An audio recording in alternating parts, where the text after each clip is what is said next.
Hello, and welcome to Mind Your Head, a space for people to share their stories, talk openly and honestly about their own mental health challenges, and to give some listeners some comfort in knowing you're not alone. We acknowledge the traditional custodians of the land in which we record this podcast, the Gubbi Gubbi people. We pay our respects to their elders, past, present and emerging, and extend that respect to all Indigenous peoples. We honour their enduring connection to the land, waters and culture, and recognise their invaluable contributions they make to our communities. Always was, always will be Aboriginal land. This episode is proudly supported by True Protein. Use the code MINDYOURHEAD at the checkout to score $25 off your next order. This episode is brought to you by TLC Recovery Centre on the Sunshine Coast. Head to TLC Sunshine Coast, use the code TLC15MYH to receive 15% off and experience it for yourself. You mentioned before that success was $1 million. What's success now? Great question.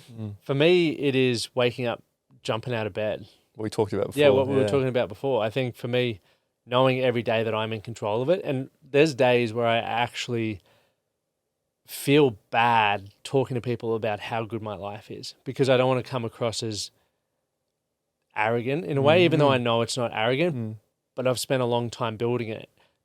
I love my life. Yeah. I love every aspect of it. Yeah. And that doesn't mean that it's easy or it's perfect, but a lot of the things that are happening, I've chosen.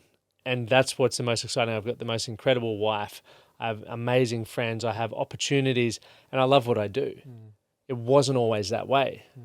And I feel like people are either going to be somewhere within hating what they wake up or how their life looks in front of them to being the people who go, hey, I can change it, and they're in the change. And then there's someone who potentially is where they want to be. And I think the ultimate success for me is being content in the life that I have while still being ambitious to want more. I love that because I think there's a bit of a misconception when people say, I love my life, but then also love the challenges, they love the setbacks, they love those, even the failures in your life. And I had this misconception where I thought, the perfect life was not having any problems, and this was earlier on in my adult, early 20s. I was just like, I want to build the perfect life is not having any problems. Like I honestly thought that. And so naive for me to think that I can go through life and not have any problems. And when a problem arose, I was always like, why don't I have the perfect life? Like, why have I always got problems? And I was like, I don't get it. Did you ever think of yourself as the problem because of that? Now I do from a more mature way to look back and reflect at those situations. But in the present moment, I was always projecting everyone else is the problem, not me. Yep. You're the issue. I'm reacting like this because you did this, And then I had to realize, because I never knew how to deal with problems.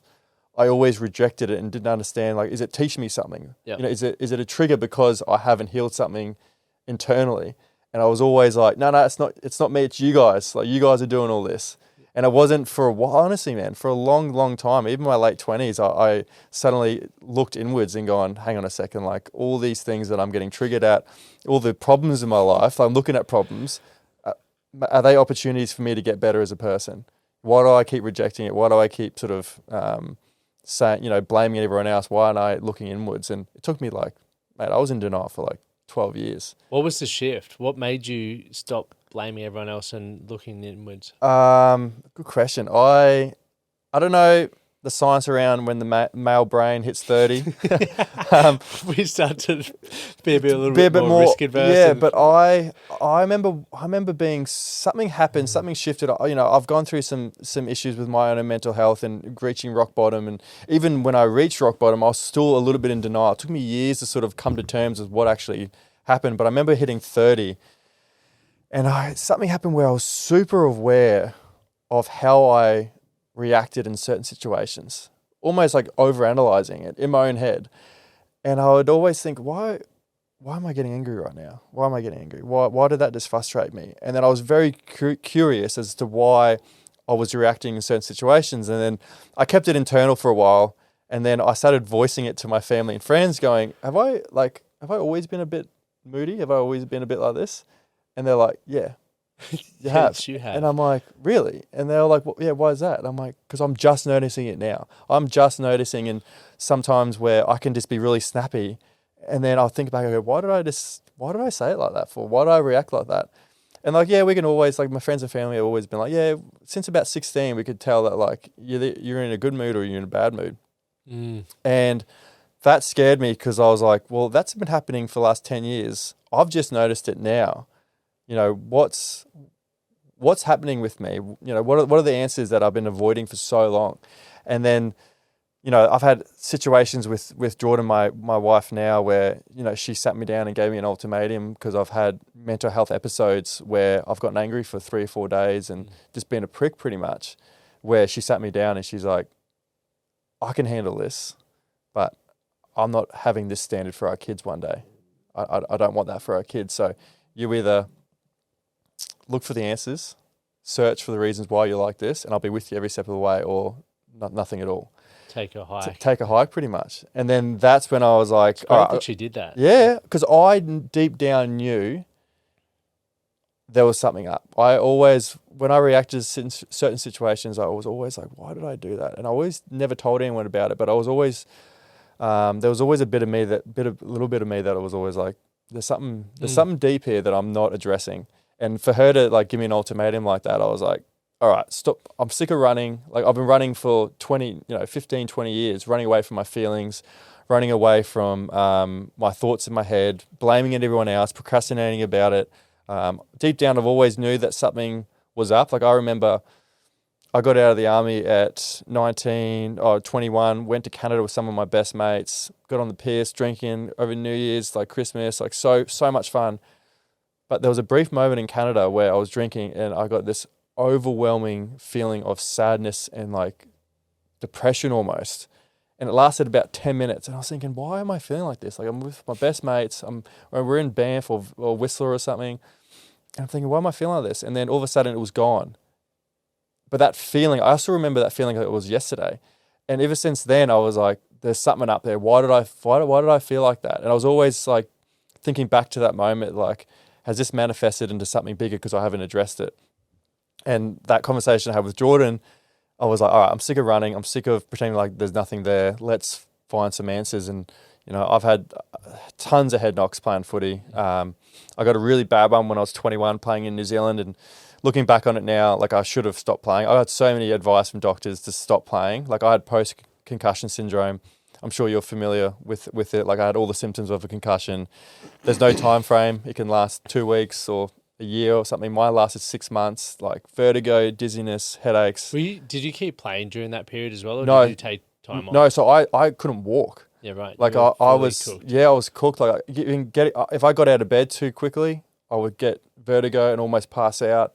Like, I would have to, like, when I wake up, I'd have to sort of crawl out of bed and not stand up too quickly, and then, no bright lights, loud sounds, couldn't watch TV. I was bedridden, like, couldn't go outside because of the sun. I was just like, holy crap, like, it was too much, my sensory overload, and I couldn't train. Like, I lost a bunch of weight. Like, for 6 months, it was hell. But at the time, because I was so, like, focused on playing footy, I was just like, yeah, I'll be good. All good. Like, I'll just get through this. I'll get through this. And I kept playing, you know, and I look back on it now, even when I tell the story of what went on, it's so obvious that for someone else, like, you should have stopped playing. I kept playing, got a few more, never got a head knock to that extent, but I would get little ones and it would knock me out. Because I've had such a bad one, my head was so frail and sensitive, I would just get a little clip on the chin and I would be gone. Lights out. So I was afraid of, you know. Do you worry about that now? Yeah. Still to this day, I'm fearful that I've done irreversible damage to my brain because got hit at 21 years old, kept playing till I was 28, and I got not a lot, but I got a fair few head knocks throughout that, you know, 8 years that I kept playing, that it became where I was super aware of, you know, was like, why am I so, like, my mood swings, I'm getting, you know, irritated, I'm starting to forget things. You know, I forget to pay my car reg, I'm forgetting that I went to the shops and got groceries, and I'm like, this isn't like me. Normally I'm on top of all these things. It really scared me. So when Jordan gave me that ultimatum, I was like, all right, I need to go see a concussion specialist. So I went down to Sydney, went to Macquarie University, did some scans, did some cognitive, like, skills and to make sure your memories and that sort of thing. And there were no visible signs at that stage. My memory was all good. but I guess with CTE, it's like they don't know until you die, until you're dead and cut your brain open. But my big thing was sort of my anger, my mood swings. The specialist I saw, which is really, really interesting, she, offered, there's all sorts of medications and stop the headaches and stop the, the mood swings and get on antidepressants, that sort of thing. But she said one of the craziest things, because I didn't think it was in modern medicine, was she goes, the best thing that we can recommend to work on is breath work. Really? Yeah, she recommended that. She was like, if you do breath work every single day, it's the best thing that we know of right now that is going to cure you in the long, not cure you, but help you in the long run. And I was like, I can't believe you just said that. I thought breath work was such a... Going to get rid of all my tablets. Yeah. She gave me the tablets. She goes, use them if you need them, but practice breath work. And do you do that daily now? Yeah, not daily, but definitely, a lot of the times when my nervous system's fried, if I'm trying to go to sleep, if I'm feeling really anxious or nervous, it should be every day, but I do it a lot at night time. Certain situations if I feel overwhelmed, and I it's interesting because the breath work that I've started to do, I've chatted to a lot of people about it, and I've done a lot of inner work, but I've always felt there's something missing. I'm not spiritual, I'm not religious, but I feel like there is a gap that I haven't explored yet. And I thought I was healed, right? But at the same time, I feel like there's a bit of a hole there. I don't know where I need to fill it. I don't know what I need to go down. And I was like talking to my brother who's done ayahuasca ceremonies and that sort of thing, and done sort of trips and that's... Yeah, DMT. DMT and that sort of thing. And I haven't tried any of that before. And I said that to a mate who's a breathwork practitioner, and he was like, you can do breathwork. And I was like, yeah, no, I've done that sort of stuff. He's like, no. There's a type of breathwork we can do for about 30, 40, 50 minutes. And it gives you that same sort of... Have you done it before? Yeah, it's brutal. Is it brutal? Like in a great way. Yeah. Everything you were saying sounds exactly like really? Me, where I felt like I'd done so much inner work, but I feel like something was missing. I was never, and I'm still not interested in the ayahuasca and stuff, because I used to take drugs when I was younger, and I hated the ones where you'd sort of trip lose out. control. I like being in control. Yeah, same. So I've looked at that and seen what it could do, both good and bad. And for me, I'm like, breathwork's amazing. And I had that breathwork experience with the breath guy. His name is, and he, like, I just remember I was tripping out. Like, I was seeing kaleidoscopes, and my brother-in-law was next to me, my wife, like the whole family was there. And I'm doing this, and I'm just thinking to myself, like, so grateful for everyone, but I'm just thinking, as soon as I come out of this, I got to tell them that I love them. Like, most important thing is I tell them that I love them. And I was just like going nuts. And then I felt his fingers on my sternum just to like calm me down. And then I came back to, I guess, consciousness, and it all went away. I was like, I'm not going to say anything, but I'm going to tell them about the experience. And for me, that scratched that itch instantly. Like, it was insane. Was it really? I could not recommend it enough. So how long was the session? Because I about did 40 minutes. So we did like breathing exercises. I think it was 2 hours in total, and we did it in a small group, so it wasn't 1-to-1. 2 hours in total. First hour was just like learning some breath stuff and understanding how it works, and then the next 45 minutes after that was doing it. And they had, I think it was himself and 2 other guides that were just sort of working out, because like people can have fits and all kinds of stuff, and they just sort of moderate the person, which was incredible. But then the 15 minutes after that, you're just sort of laying there and just thinking, like, it just unlocks your mind. Some of the stuff, like, I had this thought went through my head. I had so much guilt.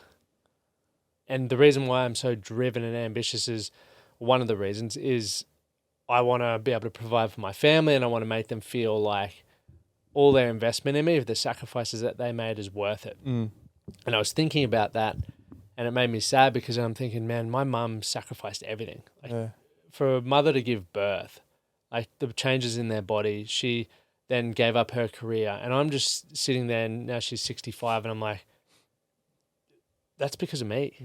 Like, and I felt guilt over that, and I'd never even had never thought of that in my life. It's a crazy thought. Yeah, and then I'm like, what the hell is going on here? Like, where does that come from? And that was like part of the reason why I was crying during this breath work, and I'm like, where does that even come from? Yeah, because I had that similar thing, because I got told to do the 40 minutes. I could only do 20. 5 minutes wasn't. I was like, what's going on here? This is fine. 10 minutes, not too bad. Got to the 15 minutes, and I hadn't done it that long before. My eyes started watering, and That's called crying, bro. And I was just like, what's going on here? You know, and I was just like, kept going, and I had this like, this feeling in my stomach. I was like, I'm gonna burst out into tears now. It was overwhelming. Like, why do I feel so much? Is it sadness? Is it just emotion that I've suppressed? Like, I couldn't know. I didn't know how to feel. And then I started crying, and I was just like almost sobbing. And then he was like, "Yeah, we're good now. We'll stop now." And then I was like, "What the hell was that?" And he goes, "You tell me. What was it?" And I was like, I couldn't pinpoint what emotion that was. I don't know if it was just general emotion that I've suppressed for so long. Is it me crying about the things that I've done in the past, or the people that I've let down, or is it that sort of thing? Is it worrying about the future or the past? I couldn't figure out. Am I sad? Am I traumatized? I couldn't put a label on it. But all I know, it was like I needed to cry really, really bad. Do you cry often, or is that like a lunar eclipse for you? No, I used to cry a lot when I was going through it. It was like my own way of sort of releasing that emotion. And it felt really nice. I do cry, every now and again. I think about, I never cry at happy stuff. Yeah, me either. Yeah, I'll never cry like happy stuff. It's always like, if I'm crying, I'll be in the car by myself and I'll cry about, so my dad came on the podcast and I'd never heard his story about his childhood or anything. He had a really, really traumatized childhood, and Dad's a very hardened man. But in that podcast, in that episode, like, he told me about his childhood. It was so much abuse and neglect and like drug abuse, alcohol abuse, emotional, physical abuse, everything as such a young boy. And I processed that episode with Dad, but that stuck with me for so long that I'll be in the car driving by myself, and I'll just like think about Dad as a young boy and having to go through that for years, like 10 years he went through like this torture at home where he didn't want to be at home. And I think about that and I'll start crying in the car because I'm like, I feel so sorry for him. Like, and then I go, I wish I was a better son growing up, because I felt like, I may have put him through more pain than he should have gone through. I'm like, I wish I didn't put him through more of that, because now I know what he went through as a kid. Yep. I wish I was a better son to him growing up. It's beautiful that you got to hear the story in the end, though. Some people, their parents are passed and they never get to hear that. And I think that's one of the reasons why I love podcasting and social media. Our children, do you have children? Not yet. Soon. So, but in the future, they'll be able to go on your podcast or their YouTube or your YouTube and like find out about your life. And because you do speak so openly about your mental health and your relationship and various things, they'll be like, I should go a little bit easier on Dad. But the generations before didn't have platforms like this, and they were hardened. They didn't know how to talk about it because they were doing various other, they had to provide for the family and do everything else. Yeah, I never blame Dad at all for how he is and what he went through, because I completely understand now. Like, I was always like, why is Dad a bit of a dick? Like, why is he so tough? Like, why does he get triggered about all these things? And now I get it. And now the relationship I have with my dad now is so much more different. And I would always say to him, man, I wish we had this chat when I was 20. We could have been more closer and more mates that we are now. Like, we could have done that 10 years ago. And he's like, oh, were you in a headspace to receive this and actually understand? And I was like, nah, you're probably right. I probably wouldn't be in a headspace where I can actually sit down with you, walls down, ego aside, and actually have a nice conversation like this. So I think it happened at the right time, and I have to get out of my head that I always was like, oh, there was so much wasted time. Like, why couldn't we have done this sooner? But I think it happened exactly how it happened and when it happened. Definitely. I think if we look at any outcome or anything with hindsight, we wish, if I'd done this step, and this step, we could have made this happen earlier, because this is what I always wanted. But we forget to look at everything else that was going on in our life, like who we were as people, the people we were surrounding ourselves with, what our priorities were.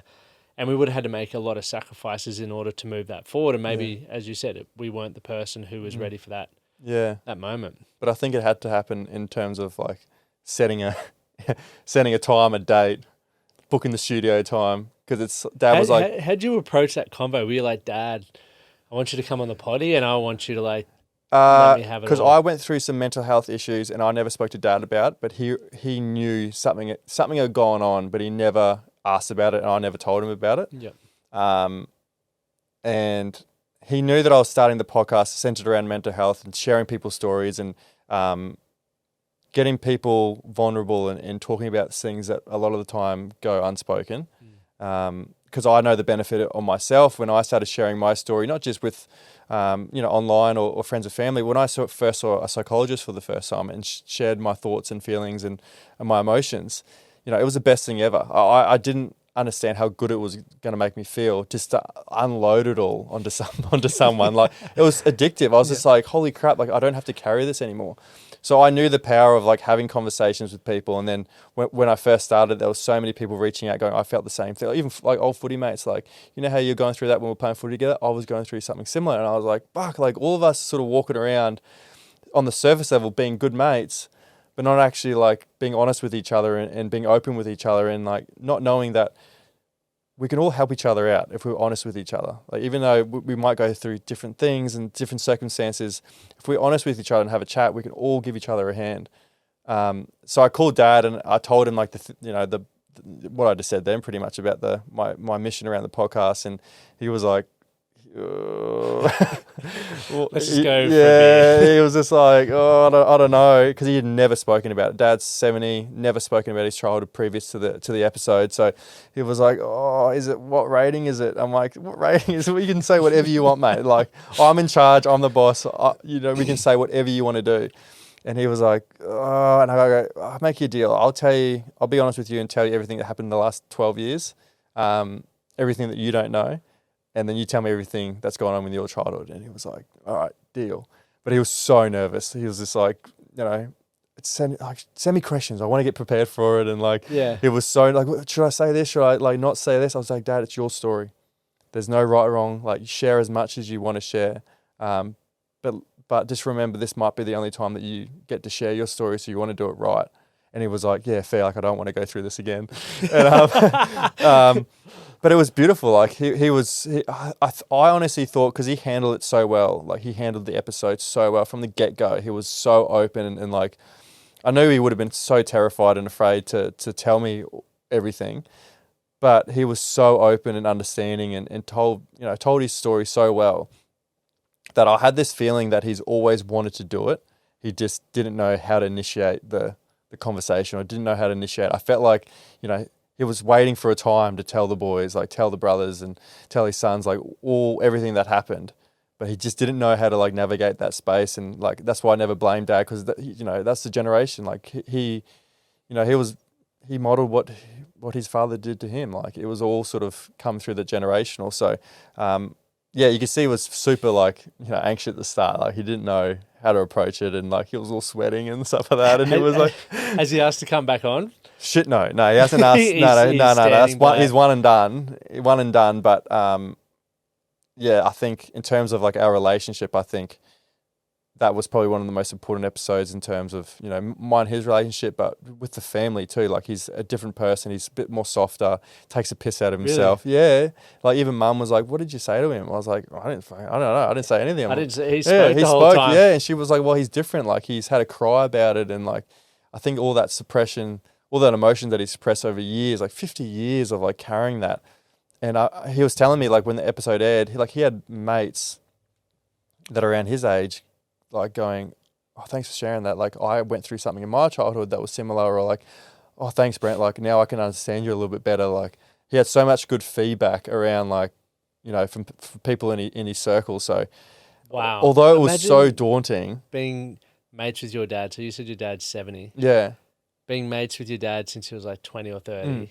And only 50 years later you hear that story. Like, he's got relatives. Far out. He's got relatives that had been in that same situation, but because their experiences were different, they had no idea that Dad and his brothers were going through that. Like, Dad's younger sister, who was living in the same house, she didn't witness as much as Dad. Like, she was sheltered a lot. Like, the brothers wanted to sort of shelter her from all the abuse, from the alcohol, everything like that.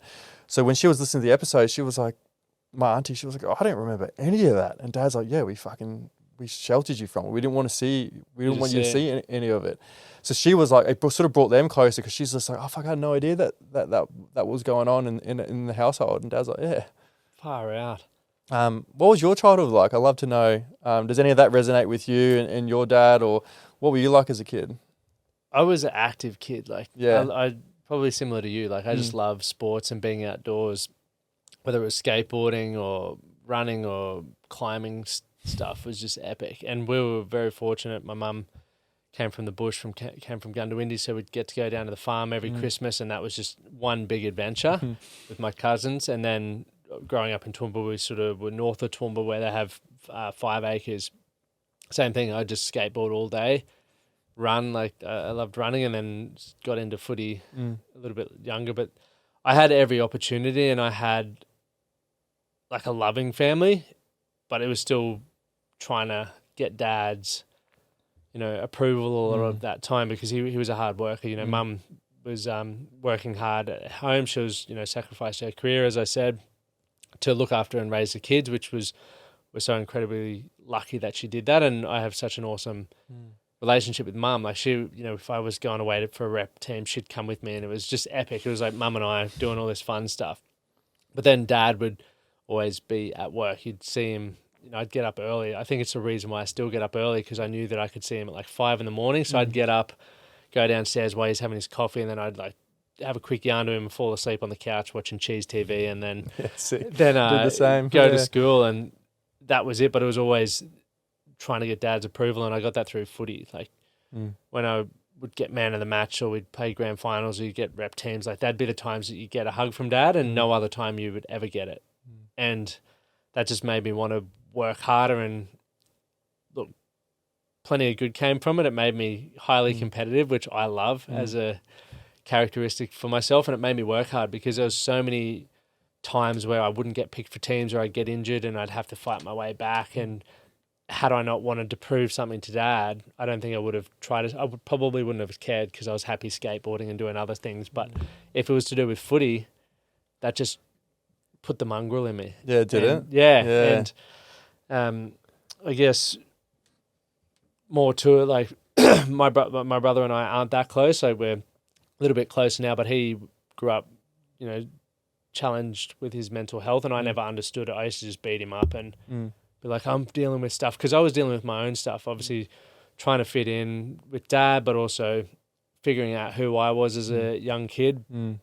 I found myself trying to fit in with the footy crowd more than the skateboarders. And I always go back to the skateboarders because I fucking love it, man. Do you? Yeah, I loved it. But I also wanted to fit in. Yeah. And so going to a rugby school, if you're not playing footy, you're getting picked on. So if you're not in the first. Yeah, if you're not in the first, you're getting picked on. Yeah. So I became that person, but I knew underneath that I wasn't who I was. Like, I just felt something in my gut where I'm like, this is not who I am, but it's working for me at the moment. So carry on with that. Why change it? Yeah, why change it? If it ain't broke, don't fix it. Yeah. Did you feel a bit lost?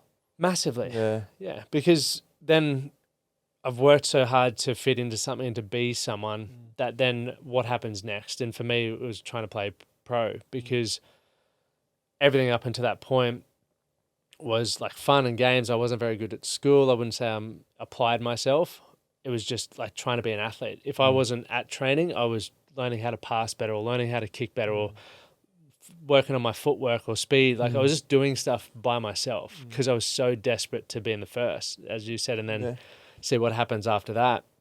And when, you get the obviously approval, you go, I need more of this. This is nice. This is lovely. Like if I can do more of this and do better, it's going to feel better. And that's where, for me, the idea of playing pro was like, okay, well, if I play pro, the girls are going to love me. One, amazing. Two, I'm not going to get bullied and everyone will like me. Amazing. Three, I'll have money, so I won't ever experience financial stress and have a fight with my missus. So I was like, that's the the secret to life. That's it. Yeah. And so I went through that sort of journey, and I'd lost mates to suicide. I lost my first mate when I was 15, he was 14. Super talented footy player, was with the Titans, Australian 100 and 200 metre champion. I just couldn't get my head around why. And no one spoke about it. So this was 2005, 2004, 2005. And I'm thinking, well, he has everything that I wanted. And it still wasn't enough. And it still wasn't enough. No one spoke about it. I remember it was on the front page of the Chronicle, which is the Toowoomba newspaper. I just kept it under bed. I wouldn't cry. We didn't talk about it. But when I'd feel sad, I'd pull it out, have a read, and just cry. And same thing, I'm like, I don't know why I'm feeling this way. I don't know what's going on. And then over the years, you have other mates struggle with mental health. My brother struggled with mental health and then moved overseas because I thought I was going to escape all of the shit that I was in because I'd been lying, cheating, and manipulating. I was playing good footy, but I found myself in a point where I'm like, I hate who I am. I hate my life. Like, my missus at the time had broken up with me and I just wanted to run away. And the easiest way for me to run away was like put my rugby resume into as many clubs in Europe as possible and ended up getting a gig overseas, which I was like, perfect. Going to get paid, going to be getting in the spotlight and people are going to think I've got the validation back I've got it back. Yeah. And what followed me was the insecurities, the jealousy and the self-doubt and the self-hatred. And after about 3 months, it just fucking boiled.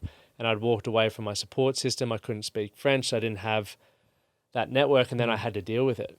And so in between training, you're sitting at home and just like thinking about all the things that I've done wrong.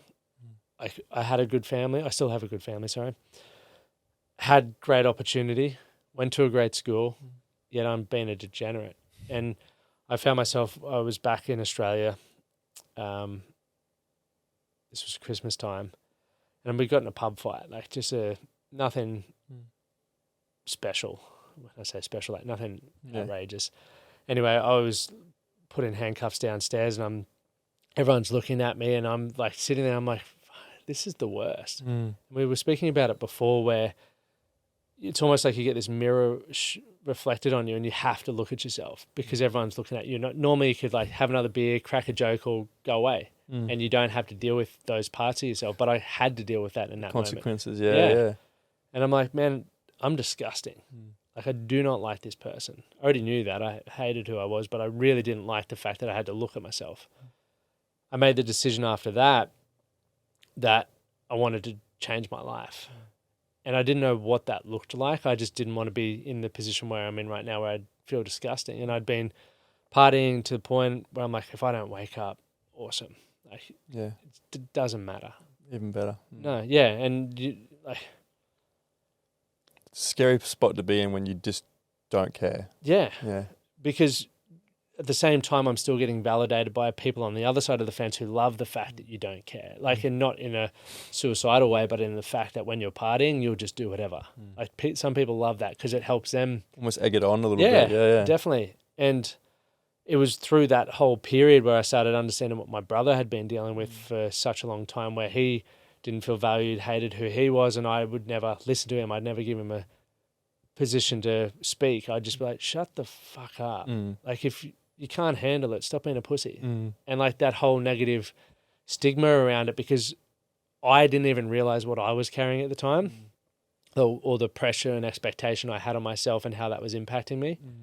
And when I, obviously part of that experience in France as well as I realized that the destination that I'd been working towards wasn't the thing that I was actually after. And that was one of the greatest lessons that I've taken away from that whole period. And even fast forward to now, the biggest thing I always get asked after the marathon is like, what's next? And for me, life's next. Like, I want to have a kid. We've moved back to Australia. There's a lot of great things. And they're like, no, what about like fitness? What's the next thing? Yeah, what's the next challenge? And I'm like, well, life. Like, I'm not defined by the run. Just like when I played footy, I was defined by that. That was my whole identity. And I saw how much that fucked me up. So I knew from the get-go that whatever I do in my life now, I'm not defined by it. It's an extension of things that I am curious about or I want to lean into.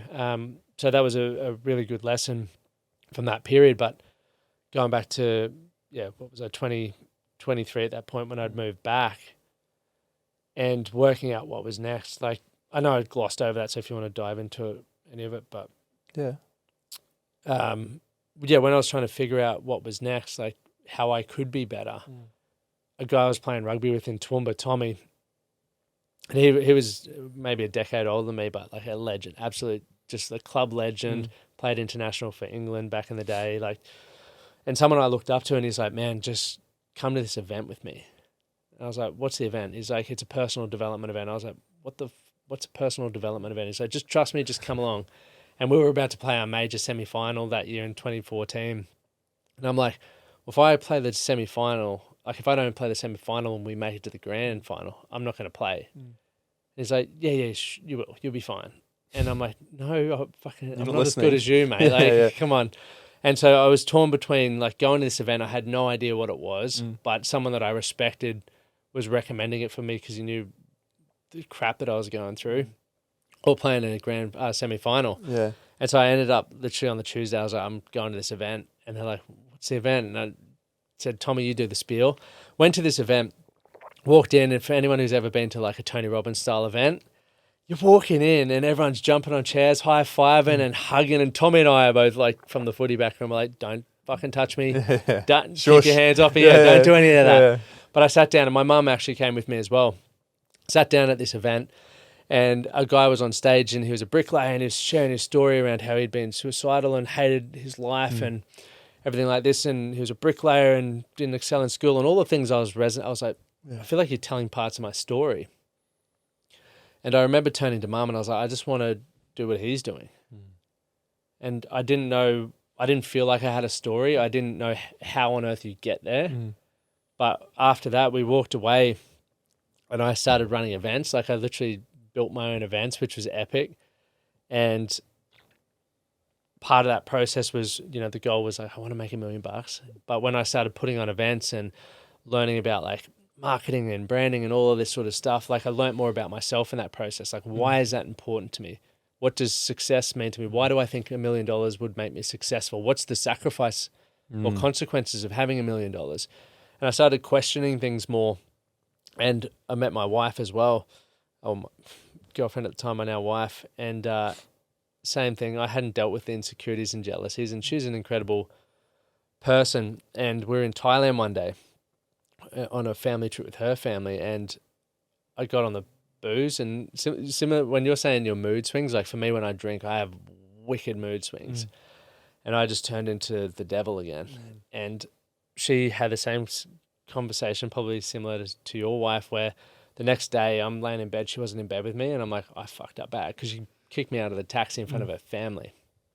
And I'm like, oh man, flights, like Webjet, how can I get back to Australia? And I couldn't afford to get back, so I was like, damn it, I'm going to have to face the music here.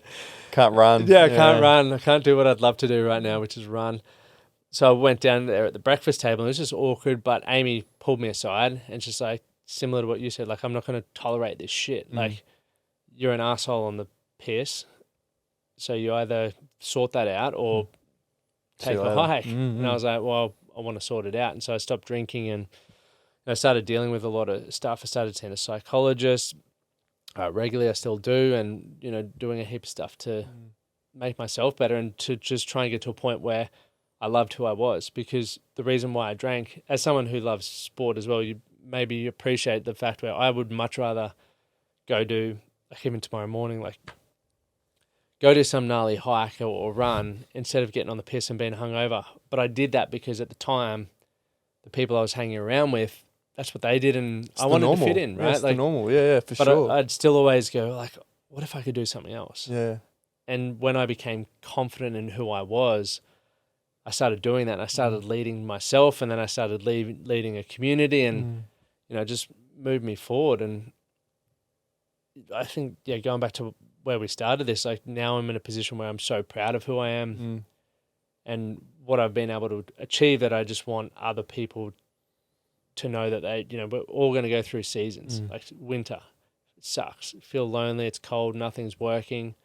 Summer's always around the corner. Like, you feel like everything you do turns to gold. It's not going to last forever. Yeah. Even happiness. Literally, like there's always a new season around the corner. You got to be prepared. You got to enjoy summer when it's here, and you got to prepare for winter when you're in summer. What came up in the psychology sessions when you first went? I'd love to know sort of some themes that came up, and interested to know if you're still sort of unprocessed grief from your friend passing away at such a young age. It's a great question. I've never been asked about Chris. For me, like, we'll come back to the unprocessed grief, but every psychologist, I've worked with about 5 different ones now, always get to a point where it's like, I don't feel worthy. Is always the underlying story, because I feel like I always have to prove myself. And I still do. I definitely still do, and I don't know whether it's something I'll ever accept.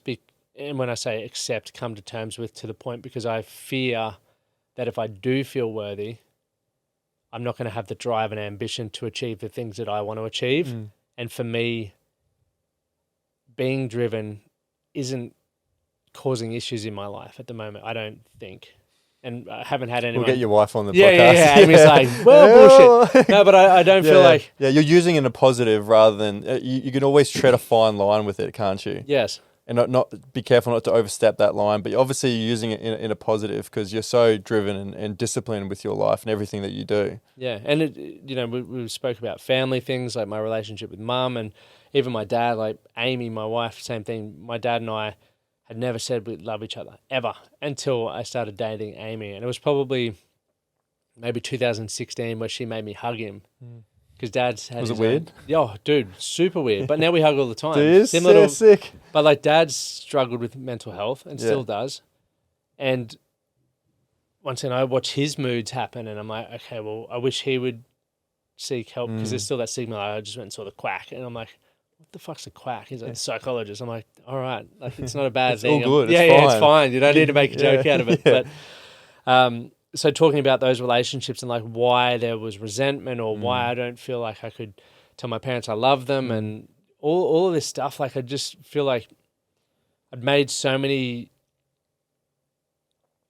I don't know whether it came from the drive as well, and we always circle back to this, and this is where I always got the shits with the psychologist, because I'm like, can we just move on from this, because I don't feel like it's a problem with the trying to prove myself. But I'm like, I think because for me, if I see a problem, I want to fix it, and then like to the point where I'll obsess over it, and it has to make progress or I'm out of there.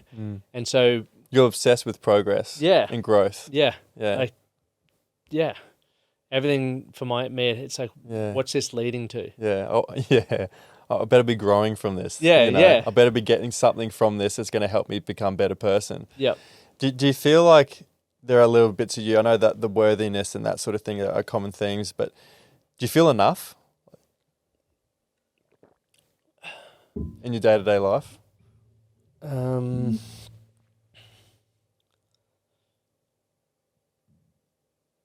I do.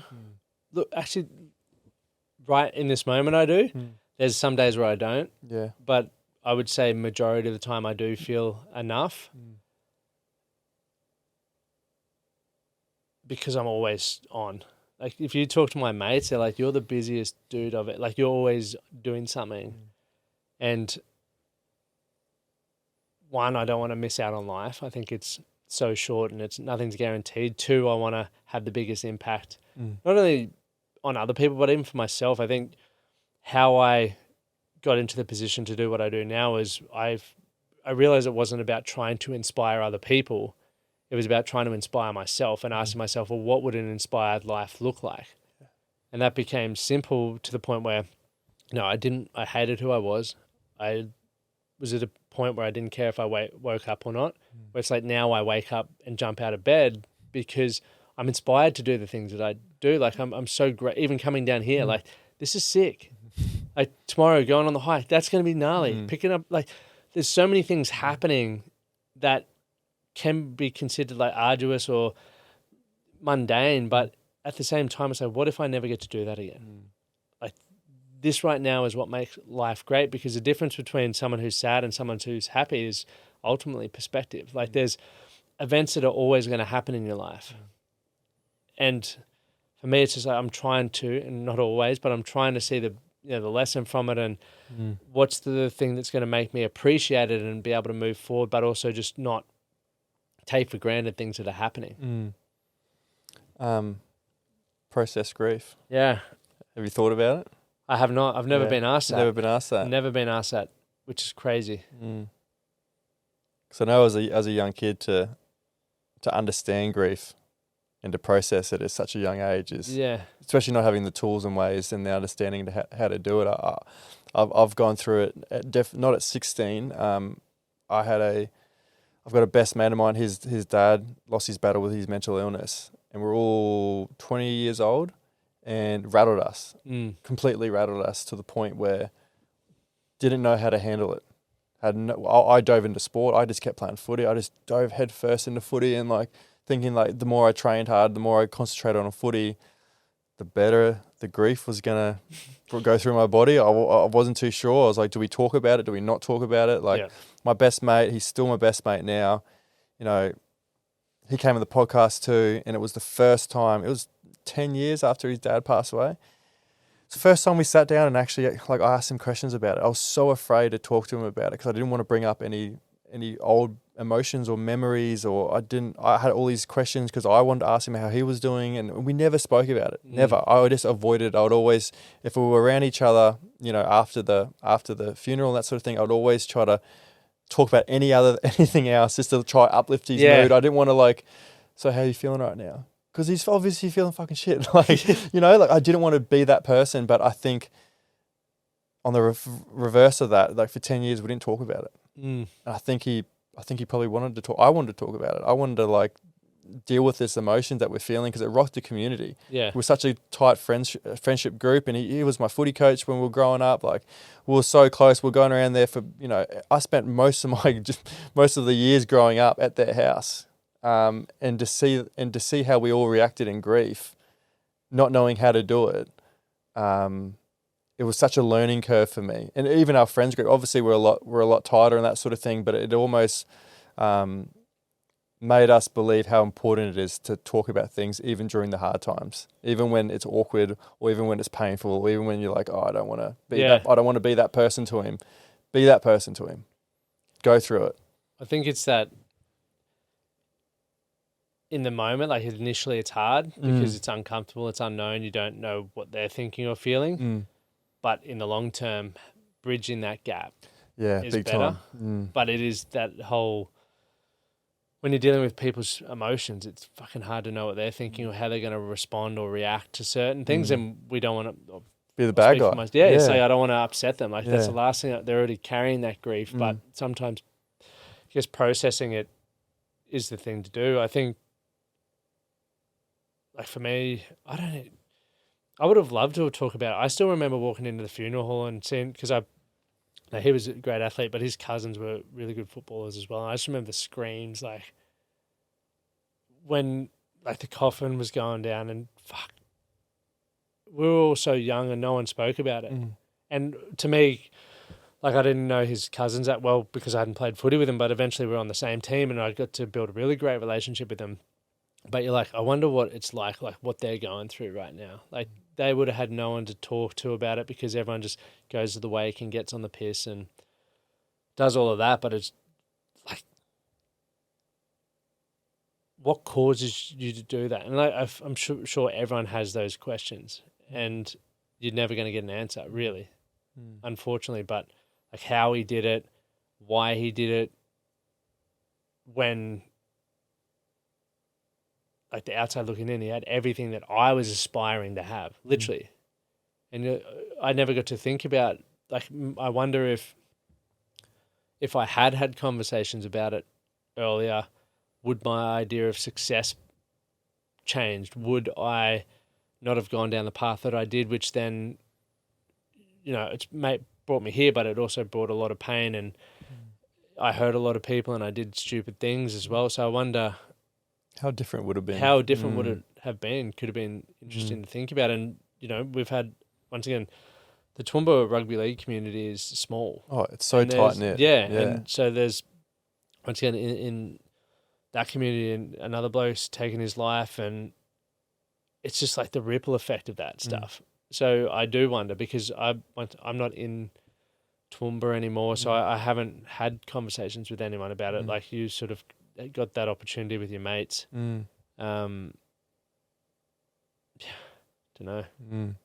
You mentioned that when you're in handcuffs and you're like, oh, I'm disgusted, like everyone's looking at me. I got in that bar fight. Yep. Was that your rock bottom, do you think? Definitely. That was your rock bottom? Yeah, it's an interesting to think about, because I quite often think, like, is that the worst thing? And I've done a lot of things, and I'm sure a lot of people have, where it should have been the lesson, but I just wasn't ready to listen to it at that point. And I think the reason why was because I wasn't actually looking at myself. I was doing what you mentioned at the start, where I was blaming everyone else or situations or events, or alcohol was always an easy one to blame as to why I was behaving in a certain way. And in that moment when you've got people looking at you and there's nowhere for you to go, you're like, fuck, This is me. Yeah. And like, it's the heart, dude, that period, probably until 2016. So there was probably a good 2-year period, especially when I started using social media, and I'll share why I use that as well.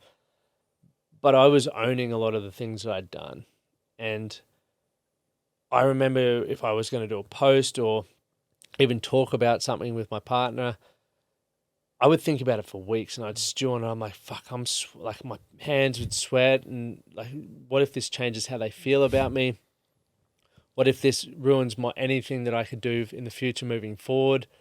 But I just had so much guilt, and I'm like, the only way I'm going to be able to, I guess, show everyone who I really am and what I'm trying to do is just be honest. And looking back, and it's so much easier looking back because hindsight. Hindsight. Yeah. But it just lifted this weight because I could actually be who I was, not who I was pretending to be that had a specific reputation and persona. And I guess people saw me in a certain light. There was one time when I started this hashtag unrestricted living, and I was putting posts on, and some of the boys I'd play footy with made Facebook page about me just to rip into me. Did they? Yeah. And I remember one lady, because I was running an event at this time, writing on the comments like, this guy's a fraud, he did this. And I was like, I know, I've spoken about that and I've apologized to her, but what else do you want me to do? It's not me anymore. No, it's not, and I'm trying not to be like that. Hence why I'm doing this. And that made me realize that when I want to change, or when anyone wants to change, you're also making it difficult for other people because you're changing how you show up in the world, which sometimes shines a light back on them to go, fuck, maybe I need to do something too. I don't think there's enough permission in the world for people to change. No. I think, I had Todd Carney on the podcast, and, he's doing so much incredible things in the community now, and honestly, probably a role model, and something that he probably never thought he would be a role model to young kids. But he's, gave up the drink. He's such an incredible role model to young kids. But he always gets, the comments, and it always goes back to who he was playing footy. And I was so curious to understand that in today's society, like when someone wants to change, it's always met with, nah, but you were this person before. Like, this is what you used to do. And people always bring it around to them. Yeah. It's almost like encouraging them to change their perspective on that situation or their idea of that person. Yeah, and it is black and white. Like at that period of time, that is how I acted, but this is also what I believed and I thought, and it's very different to now, which is why I act differently and I think differently and I behave differently. But people, for whatever reason, like I think we love to hold people back. Yeah. Like we just... That tall poppy syndrome. In Australia, having lived in America, I didn't really believe in tall poppy syndrome. Like I thought it was a little bit there, we'd pull each other down. But when I moved to America, and I was living there, 2023 till just recently, how they champion each other is phenomenal. It's incredible, eh? They don't... I feel like in Australia, especially if you get in the private school system as well, it's like, what school did you go to? You could be 50 and it's like, what school did you go to? What did you do at that time? Who do you... It's like, okay, well, how's that relevant now? Whereas in America, from my experience with people there, they're just like, what are you working on? What are you working to? Like, what are you excited about? It's just like, where are you going? Which I love, man. Not who you were before, but what you're doing now. Yeah. What are you working towards? Correct. Yeah, and then they're like, oh, man, you got to meet my buddy Ryan. I'm going to link you up with him. He'll be able to help you with this, or he can connect you with this guy. And I'm just like, what is going on? Like, this is so odd. Yeah, but I love that. It's amazing. It's the best. Yeah. And I feel in Australia a lot more people, and if we go back to like male suicide or just suicide in general or mental health challenges, a lot of people I feel confused and feel lost because one part of them knows this is who they are and what they want to be doing and how they could live their life. The other part is this is who I've been, this is my network, and this is how people expect me to be. I can't change. I can't change, and there's a freaking gap. And not enough people are out there telling their stories around, hey, this is how I once thought, acted, and behaved, and I'm not proud of it, but hey, here I am. You can do this too. You're not living in an alignment. I think a lot of people aren't living in an alignment, and that's why they're always frustrated or, hating themselves. Yep. Because they're not the person they want to be, and they're too scared to go to that place. And I agree with you. Like I played a bit of footy over in sort of near Boston and stuff. I see. Yeah, it was so good. But they were like the same sort of attitude. They didn't give a shit what you've done or the person you were before or where you grew up. They were just like always rooting for you. Yeah. Like, I was just like the energy and like the confidence they'll give you. You're just like, but if you do that in Australia, they always want to build you up. But at the same time, in Australia, they don't want you to get you too high, and then they want to bring you back down again. They want to root for the underdog. But as soon as you're not the underdog, they want to like tear you back down again.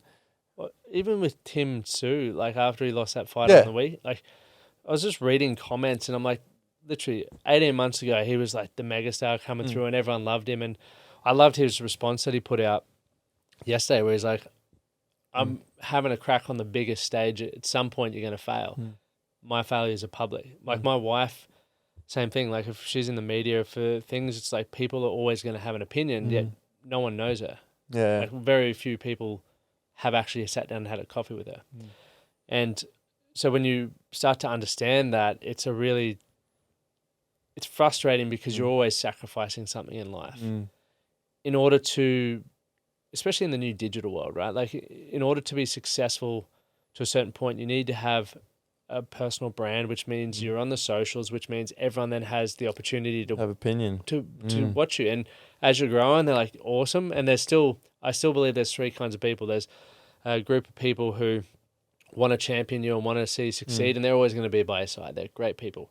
The middle people are just the watchers. They're just like keen to come along for the ride. And then the most noisy freaking group is the ones who hate you. And they don't even know you. But they will let you know every time you make a mistake or... You're shit. That episode was shit, Elliot. You're like, what's it? Thanks. Yeah, Thanks, why? guys. Like, why was that shit? Like, I see with my wife's music all the time, that fucking dumb song. I'm like, what, you don't like pop music? Yeah. No, I don't like pop music. Okay, well, of course you're not going to like It's it. fine then. It's all Like, good. Like, we all like different things. Yeah, like, it's okay. I find it bizarre because I go back to the man in the arena quote. Yeah. Where it's like, it's not the person that fails in the arena. It's the person like that's putting himself in the arena constantly, even though there's a chance of failing. Yep. They're the people that matter, not the people that view from the sideline and just, throw shit. And, I had a guy comment on one of my YouTube videos and he was like, he said something like, this has got 100 views and it's been up for a month. Nice video, dickhead. And I was like, that is rough. So I went and looked at his account.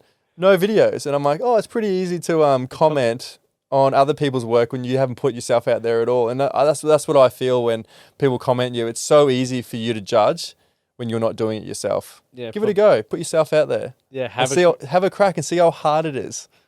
He probably had a profile picture of a cat or flowers or something, I betcha. Yeah. But it is exactly that. Like, even from our point of view, like if you are having a dig and you're wondering like, who should I actually take feedback from? Take feedback from those who've done what you're doing.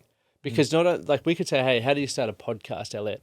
And you would say, well, you find the studio, you decide what you want it to be about. Who you are, what do you want to do? And work back and you're like, okay, if I just tick all of that off, I'll do it. But then what people don't get to experience or will never understand unless they do it is like those comments that you get or the moments where like, should I post this episode? Should I reach out to this guest? And you go through all the mental stuff.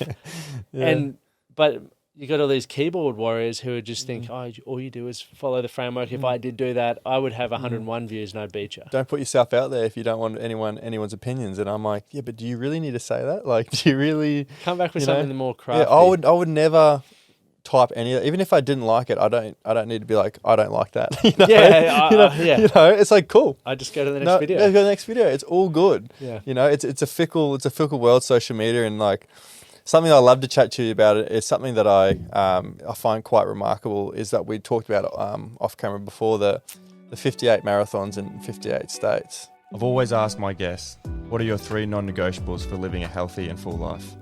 For me, it's movement, community, and good nutrition. I've learned that what you fill your body with plays a massive role in how you feel physically and mentally. That's why I use True Protein. They're an Aussie brand doing things the right way. Clean, natural supplements with no artificial additives or fillers. Everything's made in-house in Sydney's northern beaches using the highest quality ingredients sourced from around the world. Whether it's supporting energy, improving focus, or reducing fatigue, their products genuinely help me show up better every single day. And just like Mind Your Head, they live by values I stand by. Be true, be you, and take care of your whole self. I can't even get my head around that at all.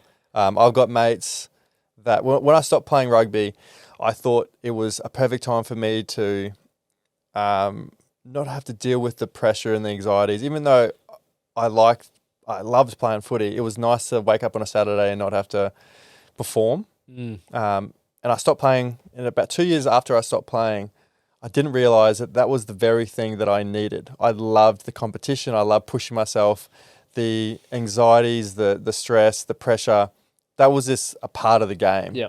And I didn't realise that I needed that in my life because life became too easy. I was in the comfort zone. I was just like, no, I didn't realise that I needed something to be pushed towards. And I got two of my mates down on the Gold Coast, and they trained for a marathon, and I was so pumped for them. And they trained for months, and they got a really good time, and we came down and watched them. And I remember being at the finish line, and I watched them run across the finish line. You could just see like how happy they were, and like they ran such a good time, and they were so knackered, but there was a sense of fulfillment and achievement.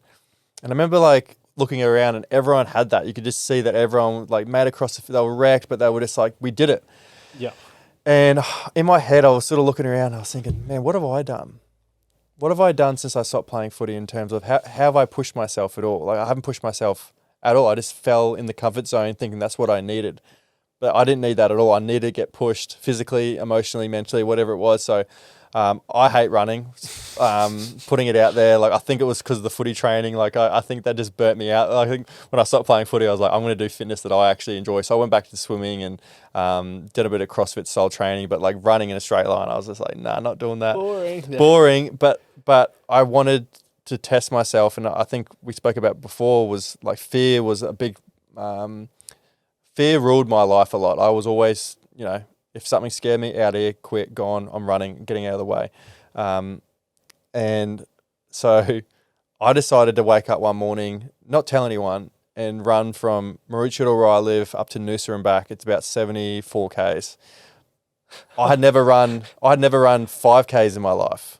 And I was like, I didn't want to train for it because I wanted it to hurt, because I wanted to push myself to the point where I wanted to give up, and I didn't. Because I always gave up even the teams that I made in the rugby career that I had, and I was so proud of everything that I achieved.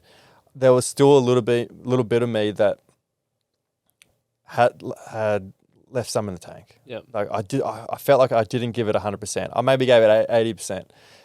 And people from looking outside in, they might say, "Oh no, Elliot, you've done great." I'm like, yeah, but I know that I didn't give it everything because I was too afraid to give everything. And I would always, like, any sort of pain that would happen, I would just fucking quit. And I got sick of it. I was so tired of being that person. So I was like, nah, I'm just going to do this. I want it to hurt. I don't want to do any training for it. I don't want to make it easy. I want this to suck. And my goal was to not quit. I don't care if I'm walking back home. My goal was to not quit. So like, I don't know if you're familiar with the sort of Maroochydore up to Noosa area. I got to like Coolum, and I was like feeling all right. Coolum Surf Club, wasn't feeling too bad. And then like got to like Perugian and Sunshine Beach, like going up to sort of the hills and stuff, and like my knees started to hurt, my ankles started to hurt. I was like, fuck, this is actually way longer than I thought. And then like Jordan, my wife, was meeting me up at Noosa Main Beach. She had electrolytes and, bananas and massage gun, and like I chilled there for like 5 minutes, and like I think I had a shower. I was like, oh, this sucks. And I didn't think I explained it to her properly, because she was like, let's go. And she was walking to the car, and I was like, what do you mean? And she's like, we're going back now. I was like, no, I got to run back. And she's like, you're not running back, are you? I was like, yeah. So I like hobbled back, and there's a point. So when you leave in Noosa, that you're on a bit of a hill, and you can see like across the coast into Maroochydore. And I shouldn't have seen it because it looked like the little speck in the distance. And I was like, oh, that killed my motivation. But I think to this day, it was like such a important moment in my life, because that whole run back, I wanted to quit. The whole run back, I was like, why the fuck did I do this? And I wanted to change the person that I was. I wanted to like line in the sand. I wanted to know what I was made of, pretty much. It was pretty much like why I joined the army. I was like, how far can I push myself to breaking point, and what's my breaking point? Like I want to know Where it is. Where it is, right? And I, the whole way back, I was in pain. I figured out like if you stop running and you went again, the pain would be worse. So I just had to keep going because I'd stop and be like, oh, this sucks, and I'd try to go again, and I was in so much pain. And I got Jordan calling me. She's like, where are you? Like, you meant to be back hours ago, and it took me like 12 hours to do. Finally, I got home.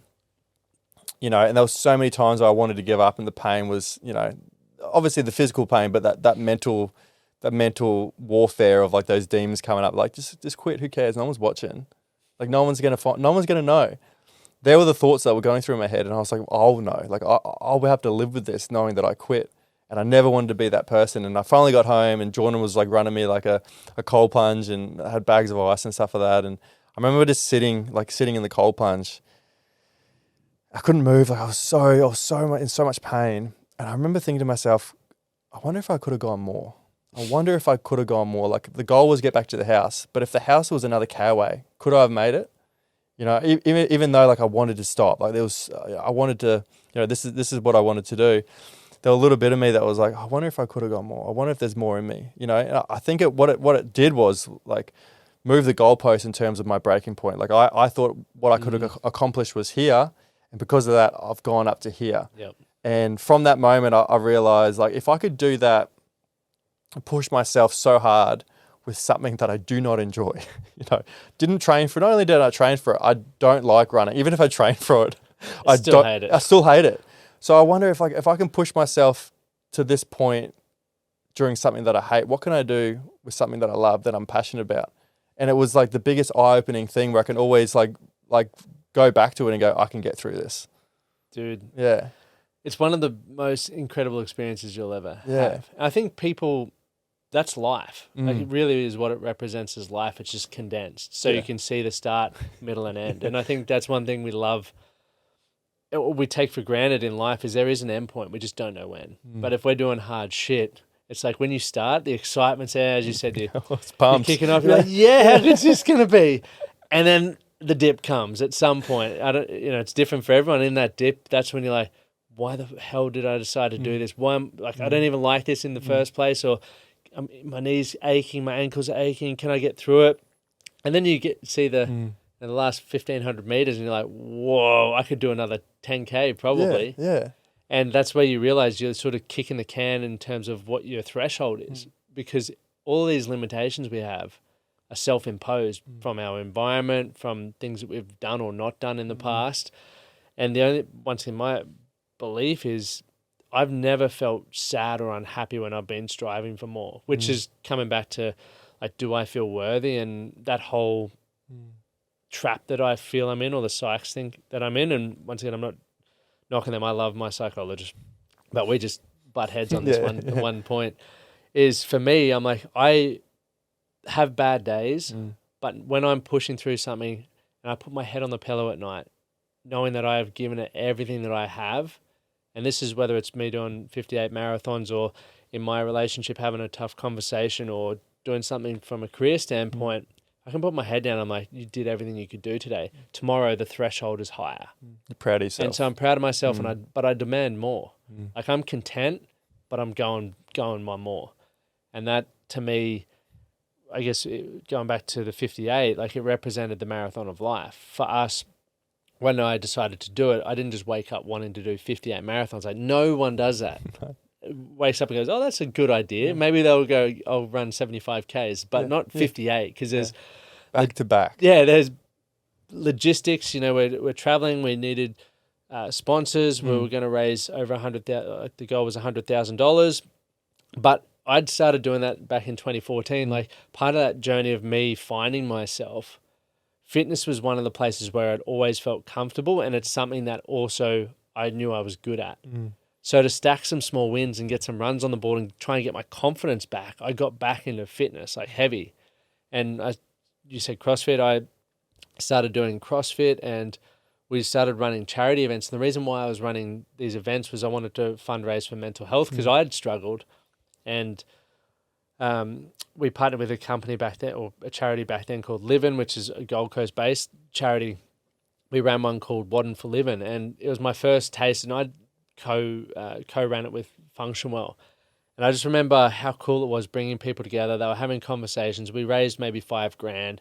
But the greatest thing was when people were doing these challenges, seeing them push themselves and, I can't believe I did that sled push or the 30 cals on the airdyne or all the things that they did.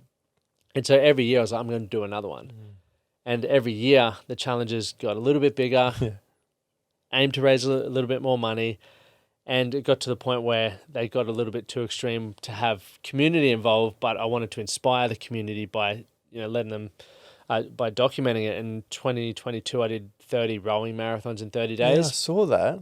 Which was awesome experience. But the thing for me that changed the game for me and made me want to do this bigger was a guy called Scott. He's about 52, not built like a rower, but he came every day. And so once again, we were just documenting it, not really inviting people just because of liability.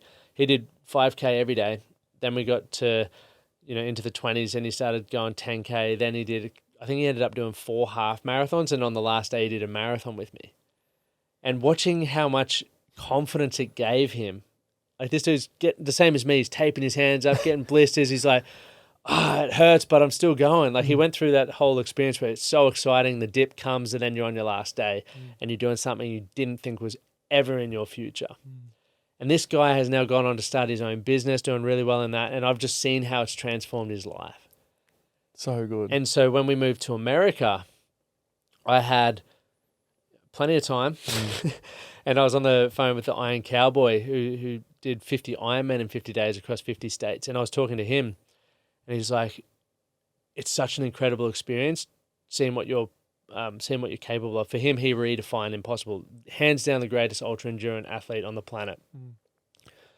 And he said, I got to do this incredible adventure with my family. He had 4 young kids I think they were under 9 at the time. So that would have been crazy. And then he also got to raise funds for a charity that was important to him. And I got off that call. I just turned to my wife and I was like, I think I know what I'm doing next. And I was like, I don't know how many marathons, but I'm going to do some marathons. What did she say? And she's like, fuck you are. And I was like, all right, fair enough. Like, that makes sense. And I also knew, I was like, I'm probably just excited because I just got off the call with James. But anyway, the next 2 weeks, I was just obsessing over it. I couldn't stop thinking about it. I'm thinking, all right, 50 states, we'll do Australia. I want to finish in Australia. That's 58. What about New Zealand? I'm like North Island, South Island, we could do that. And then I looked, it was like 16 regions or something. I was like, it's probably pushing it for marathons. Yeah. So we decided on that. I had to turn to my wife one morning. I was like, I've got to do this. Like, I can't stop thinking about it. And she's like, yeah, you're being real weird. Like, figure it out. Yeah. But she said to me, she's like, I know you got to do it because it would be hypocritical of me to expect you to move halfway around the world to chase my dreams and me not support you to chase yours. And even though when I don't understand it, I don't get it. I have no idea. And like, I didn't really have a good sales pitch for it. But I think that was also part of the beauty of me being so naive is I didn't overcomplicate it. And that's like what I was saying at the beginning. I love making things simple because if I think they're simple, I believe that I can achieve it. And then, the moment that happens, I told a mate and he's like, oh, I'll sponsor you and I'm going to meet you in Alaska for the first one. I was like, awesome. Fuck, now it's real. Now I've got to do it. Now I've got to do it. Yeah. And I think one of the greatest lessons on goal setting is like, if you make your goals visible, you're going to, once again, deal with those 3 people I mentioned before. But you then start going, okay, this is like ridiculous. I've only ever run 4 marathons in my life. How am I going to do 58 back to back? How are we going to fund it? What's the story? Because I wanted to, once again, bring people on. We were going to raise funds, and a number that scared me was 100,000. In hindsight, probably a little small, but that scared the shit out of me. Even logistics, like where do you start? Like, how, how do you work through the 50 states? Yeah, well, that was. I'm grateful for my brother-in-law because he loves mapping stuff out. But we knew, like speaking with James, the Iron Cowboy, like this is the thing. 3 people have done it in history, so I was the 3rd person. Really? Yeah. And so I was the first person in history to do it in winter. The only person to do it in winter ever. Ever, obviously, if I'm the only person. But James Lawrence obviously did it with Ironman. And then the other guy is Dan, I always forget his last name, but so he wrote a book about it. And we've all done it different routes. So the other guys started in Hawaii, went Hawaii, Alaska, and got their flying out of the way. But I needed, like, we played around with multiple ones. And we're like, okay, we have to start in Alaska to get that flight, and then we can drive mainland. But I need Hawaii, because if I didn't have Hawaii as a stopover, I wouldn't have got my marathon in the 24-hour period to make it consecutive. Yeah. So, yeah, we flew from Alaska, got a motorhome, and then just went pretty much across the top, obviously zigzagging. We're literally a day ahead of a blizzard. Every morning you'd wake up, check your phone, and I had procrastination now because I just didn't want to be doing it every day. Check my phone, it's like minus 22 with wind chill, and you're like, nah. And the boys like, the time's started. You got an hour to eat, get your ankles taped, get going.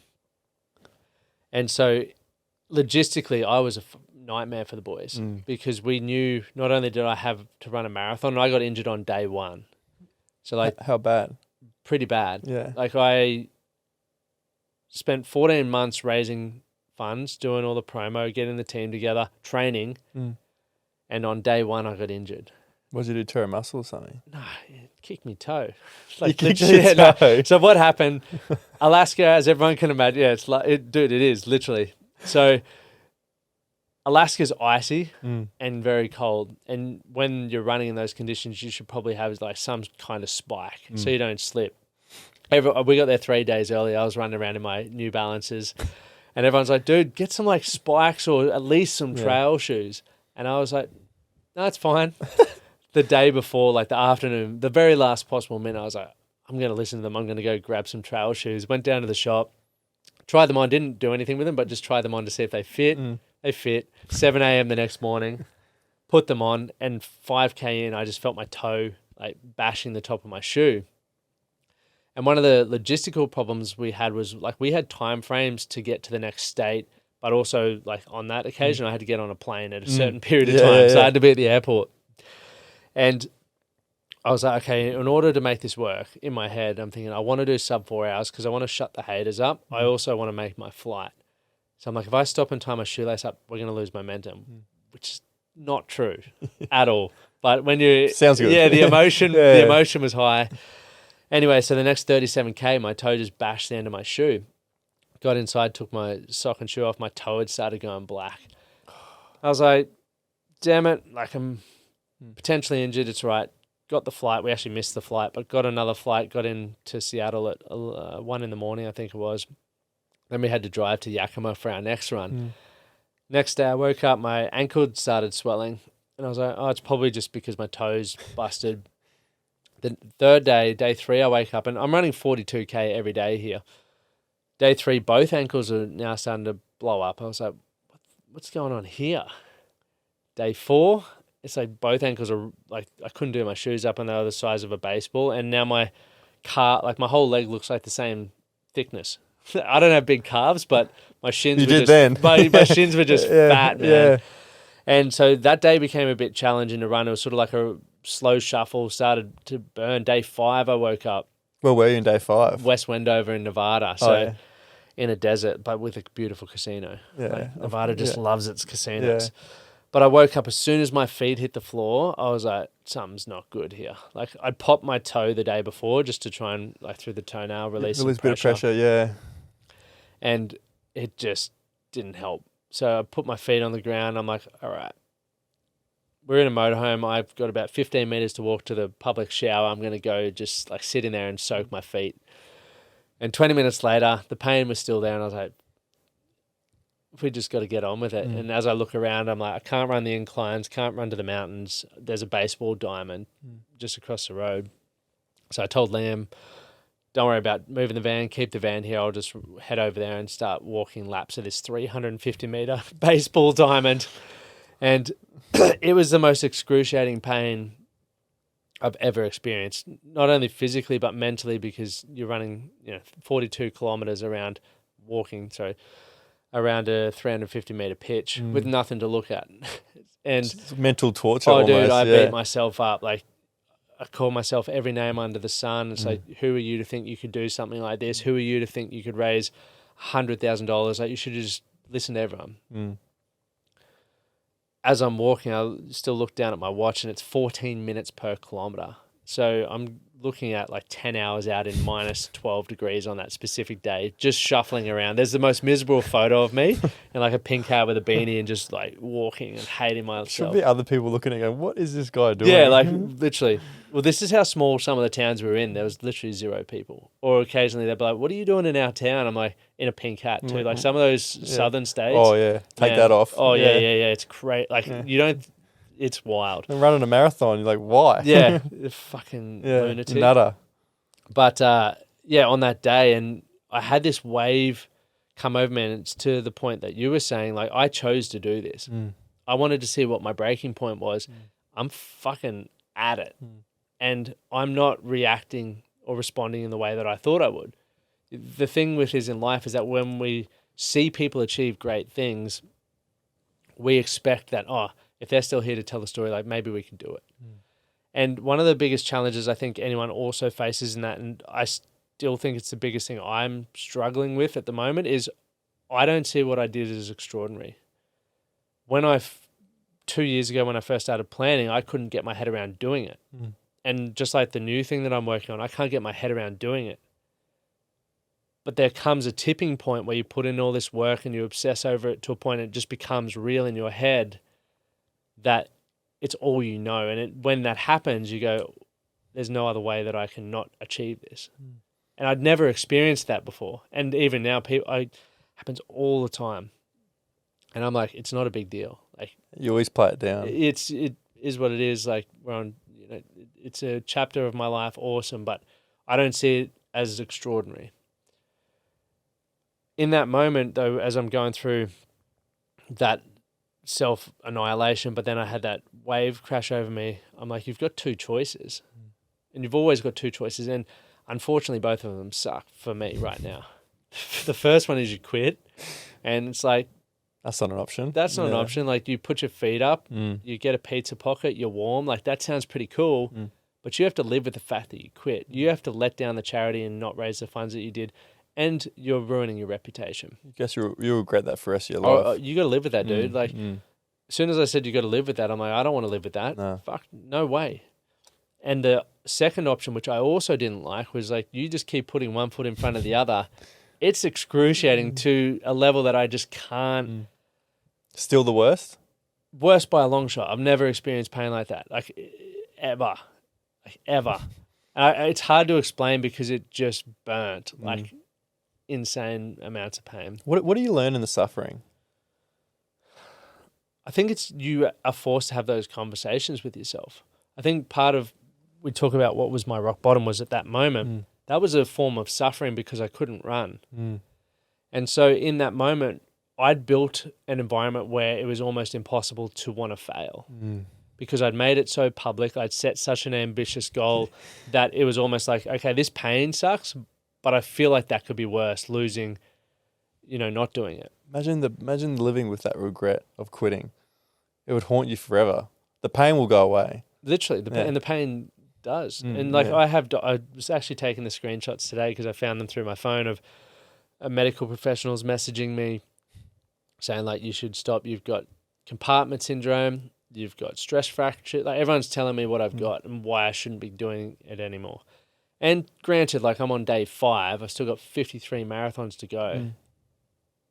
Part of me was like, you're probably right. But the upside to, like, keep going and to staying out in the freezing cold where I was getting frostbite and all kinds of stuff was that I had a shot. Like, I wasn't guaranteed, but I had a shot at raising the $100,000. I had a shot at becoming the first person in history to do this thing. But most importantly, when I put my head on the pillow tonight, I did exactly what I said I'd fucking do. Yeah, you are the man that you said you are. Yeah, and that, to me, like, that motivated me to the point where I tried to run again and lasted all of 3 steps, and then I had to go back to the walk. But after that, my brother-in-law came out of the motorhome's like, answer your phone, a physio's trying to call you. I called him back, and Paul, he's my physio from Brisbane, he's awesome. He's like, Lockie, I've seen what's been going on. And this is how unorganized I was. I didn't even have a health professional. I didn't have health insurance for this in America, which is wild. Bad mistake. But Paul's like, all right, I've seen everything that's going on. I gave him a quick rundown. He's like, okay, do you want me to treat you as a friend or as a health professional? And I said, you wouldn't ask me that if you needed me to say friend. So I'm Yeah, going to say it's friend. Let's yeah. go with that. And so we put a plan in place. It's like, we've got a plan. This is what I think's happened. So what he actually thought had happened, because I jabbed my toe, my ankle got locked up and it was just like bone on bone. And then because I was running awkwardly, my other ankle did the exact same thing, and the swelling, like, because I was so fat, there was no movement to glide. Yeah. So it's like, we're just going to get you on a heavy dose of anti-inflammatories over the next 2 to 3 weeks, and we're going to hopefully get that inflammation down and reduce the pain, and hopefully you can start running in like 2 to 3 weeks. I was like, that's better than the options I had. I was thinking of crutches and various other things, so let's do that. Yeah. Got the next day, Etienne rocked up, who I played rugby with, and he's smarter than I am. Once again, this is where it's so important to have a great team and people who think differently to you. He's a psychologist now. He comes over and he's like, all right, got a strategy for us. How far do you think you can run today? I was like, 300 probably. Like, that's my pain threshold. And then What day is this? This is day 6. Straight after, This yeah. is literally Oh, the next. shit. This is how well this worked. Day 6, so I'm doing 800 milligrams of ibuprofen, like, which is like every 4 hours. So borderline. And when A your lot. kidneys are already stressing, not ideal. But he said, okay, perfect. 300 meter run, 2 kilometer walk. And we did that for the entire day. And we dropped maybe like 90 minutes off the marathon from the day before. But that showed me the power of stacking small wins, because the next day we increased 400 on, 1900 off, and so on all the way till Chicago, which was day 15, where I ran my first marathon again. So you were getting better while doing the marathon. Yeah, which still has blown everyone's mind. Like, how can your body heal when you're running a marathon a day? And then I ended up getting faster and faster and faster and faster. And What do you put that down to? Willpower. man, I honestly don't know, because what I wish I had done, and even what because Paul was a lecturer at the uni, and he was obviously talking to other medical professionals there. They're like, we should have tested him.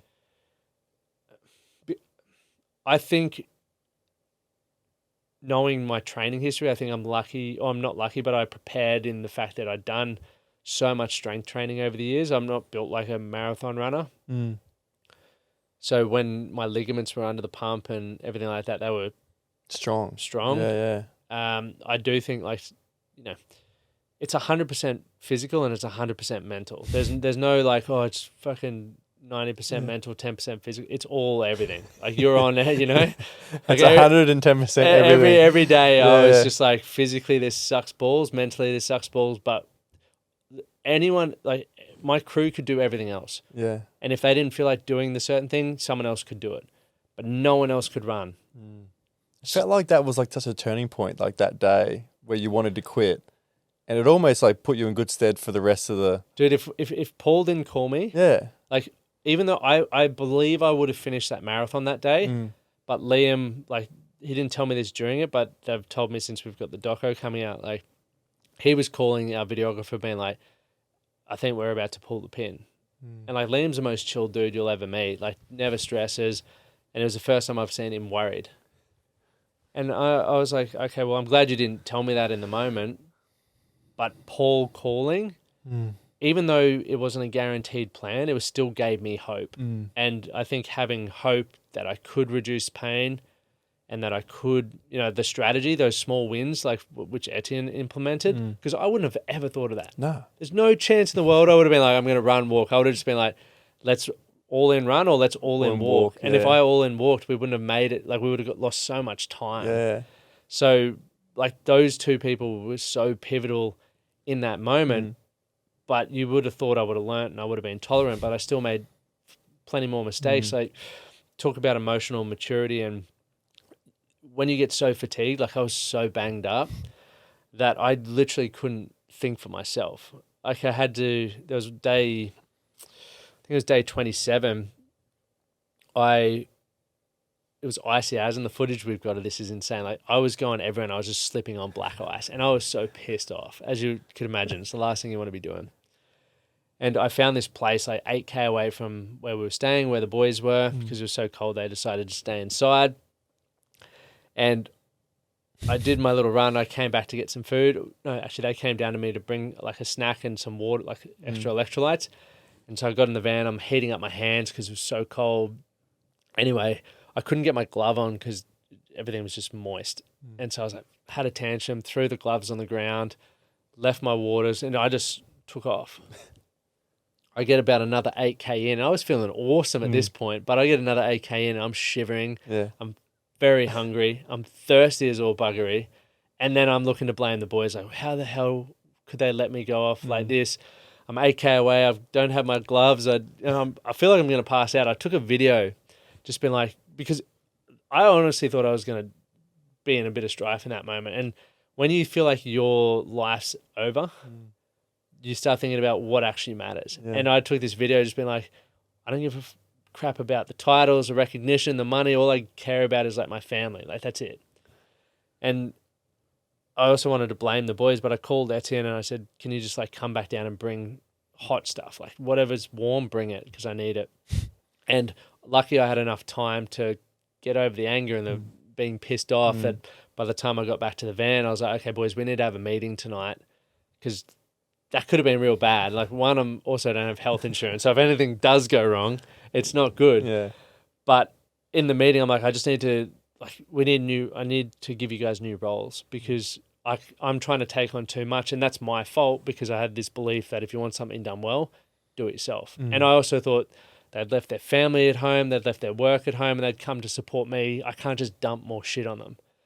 But they were more than happy to help. And it was also the goal. Like we were all there collectively. I wouldn't have been able to, I was the one in the spotlight, I guess. But without the team, you couldn't have done it. It's not possible at all. Not possible at all. What did you feel when you finished? Like all the fucking shit that you've gone through, all the pain, and all like the suffering. Like when you finished, I know you said before that you were just like talking it down. Like, you know, before you started, you're thinking this is an incredible feat. I don't know if I'll be able to do this. And then when you finished it, you're sort of brushing it off. Did you feel a sense of accomplishment? Were you proud of yourself? You know, that question that people ask you, like, what's next? Was there a what's next thing for you, or were you pretty stoked with what you achieved and the team achieved?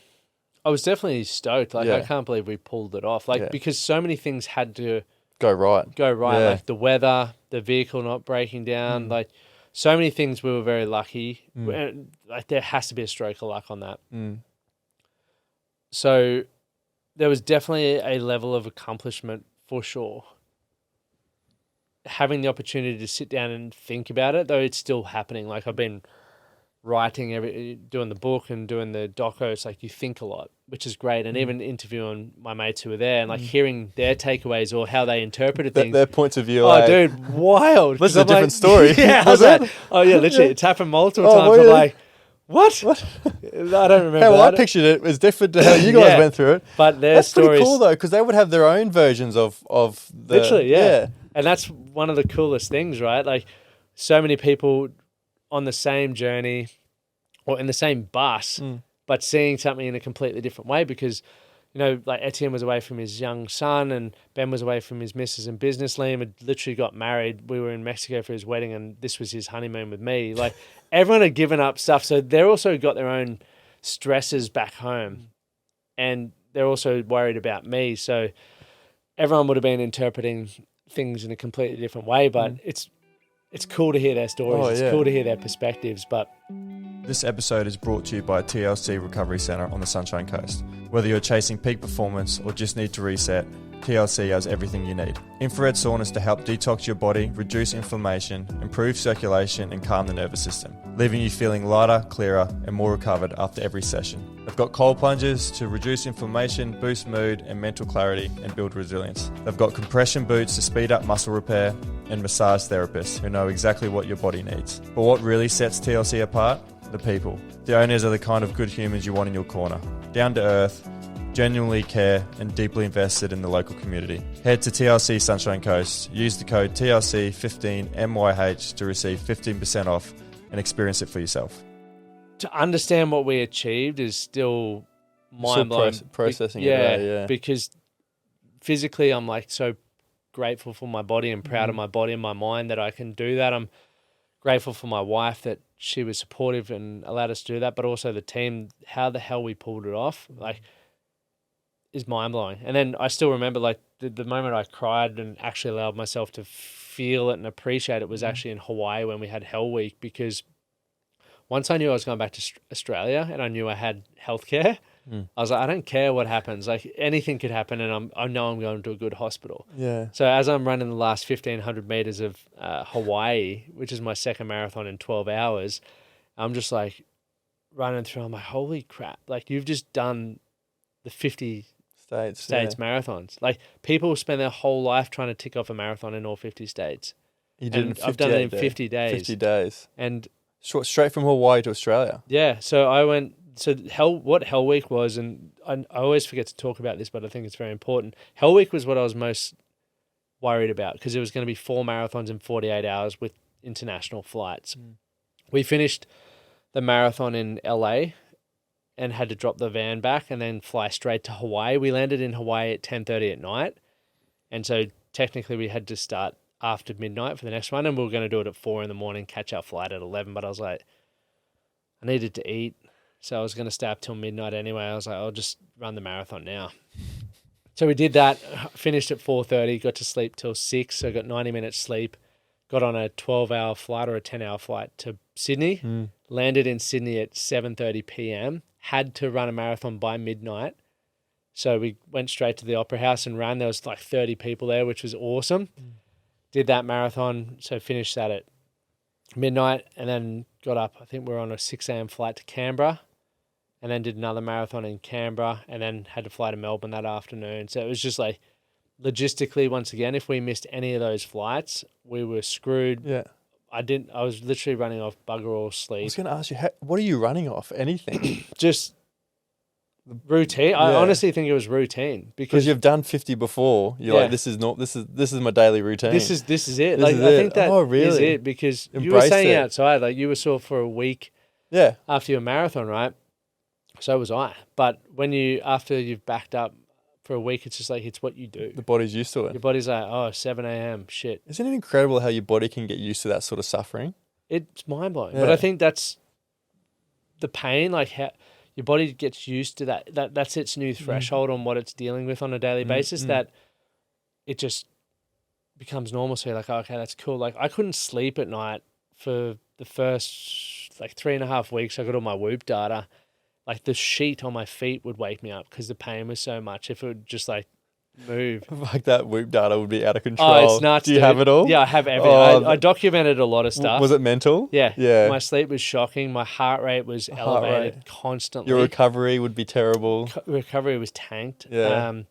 I lost 4 kilos in the first 2 weeks because the first 2 weeks was just Liam and I. We didn't have Ben as documentary or Etienne there. So we were just figuring things out. And so when I got injured on day 1, we're not worrying about feeding me straight after or doing all the things you should be doing. We're just like, how the hell is your foot going? Like, we need to find ice. Like, we need to bag up some snow outside. And we're in survival mode. Yeah, we're in survival mode. And so, when my sister-in-law came over, she's like, you look ill. Like, how skinny you are. I'm going to fatten you up. So we started eating tuck it up. Yeah. How different are you? Do you feel like the version of you before you started versus the version of you afterwards? Do you think there's a massive shift in who you are? Massive.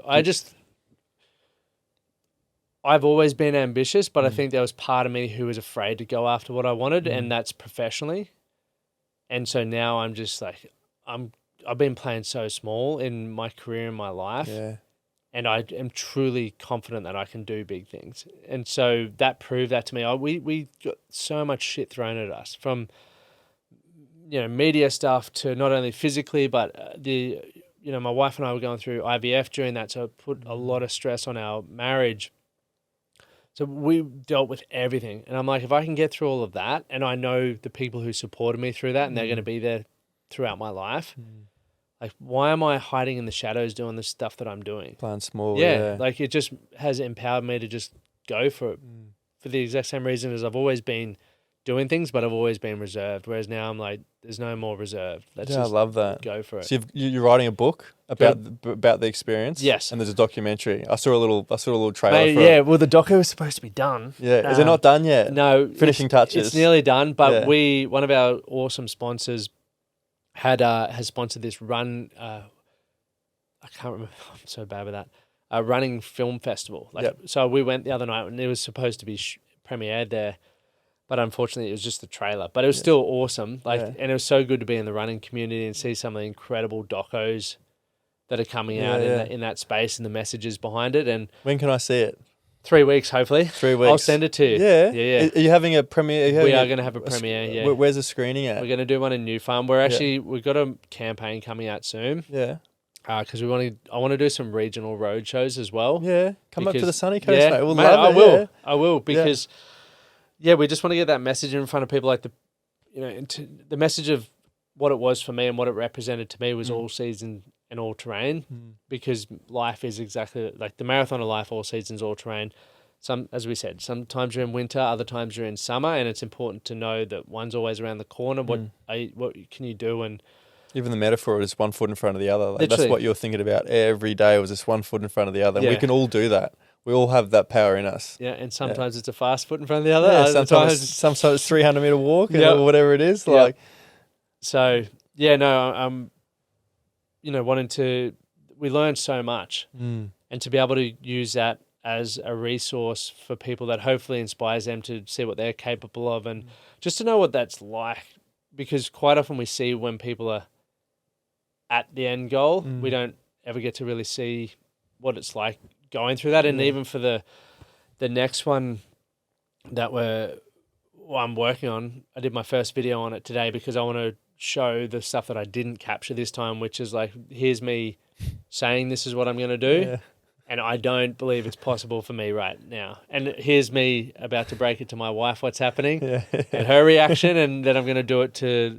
What's the next one? I can't say. I thought so, yeah. The reason why I don't want to say it is because as soon as I verbalize it, it's like it has to happen. I'm the same. Yeah. If I voice it and verbalize it and tell anyone, it's locked in. Yep. I've got to do it. Exactly. I'm so stubborn like that.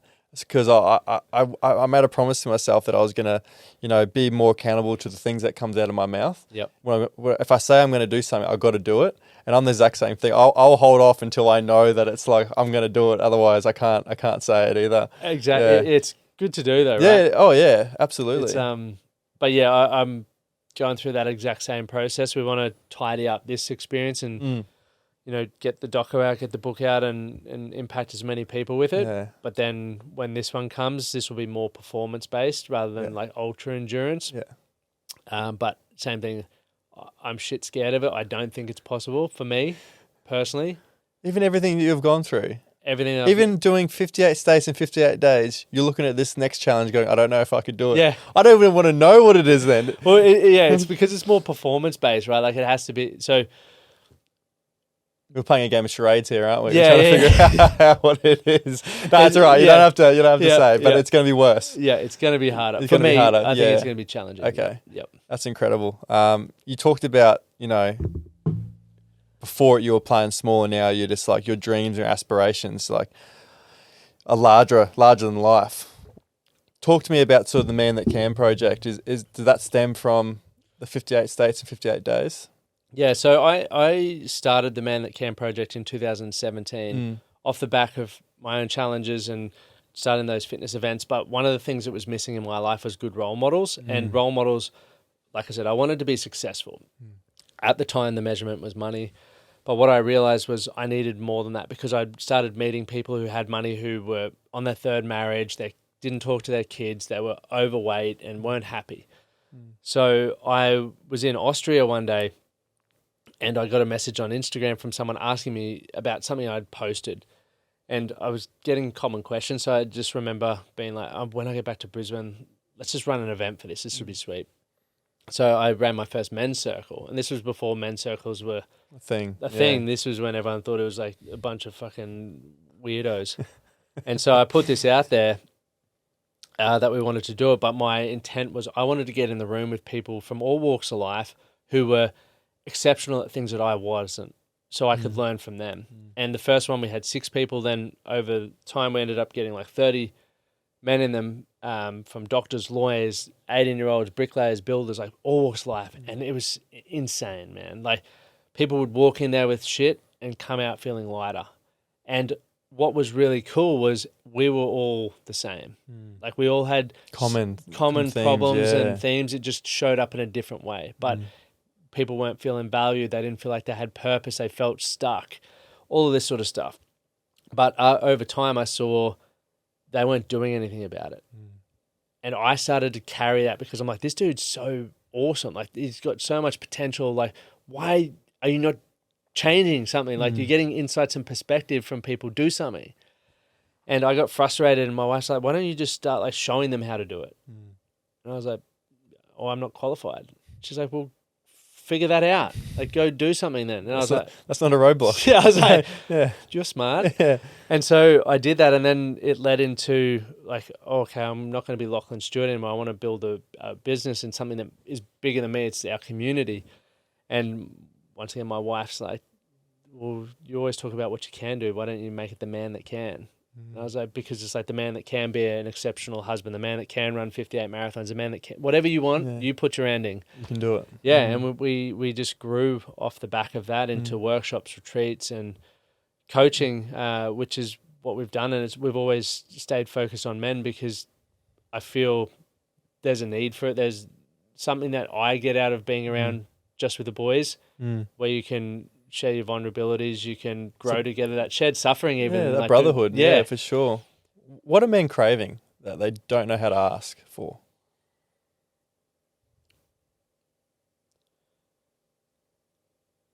I think we are just craving permission to be ourselves.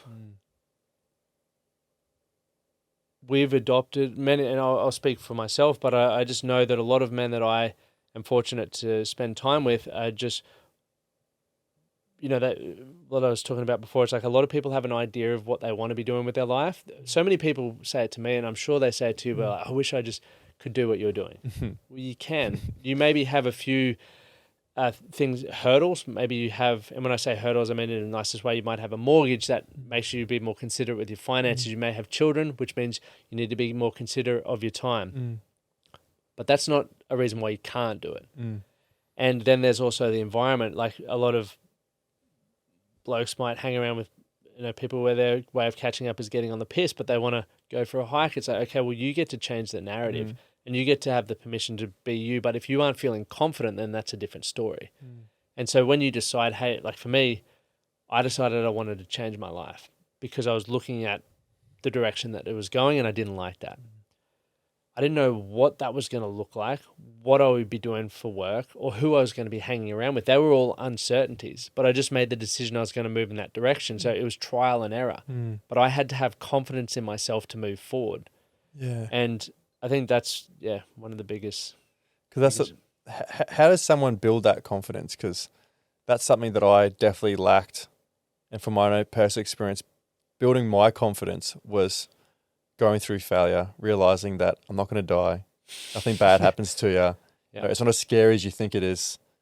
And then picking yourself back up again and trying again and then trying again and then trying again to the point now where I'm confident in my own ability, even in situations where I haven't tried before. Podcasting. Yep.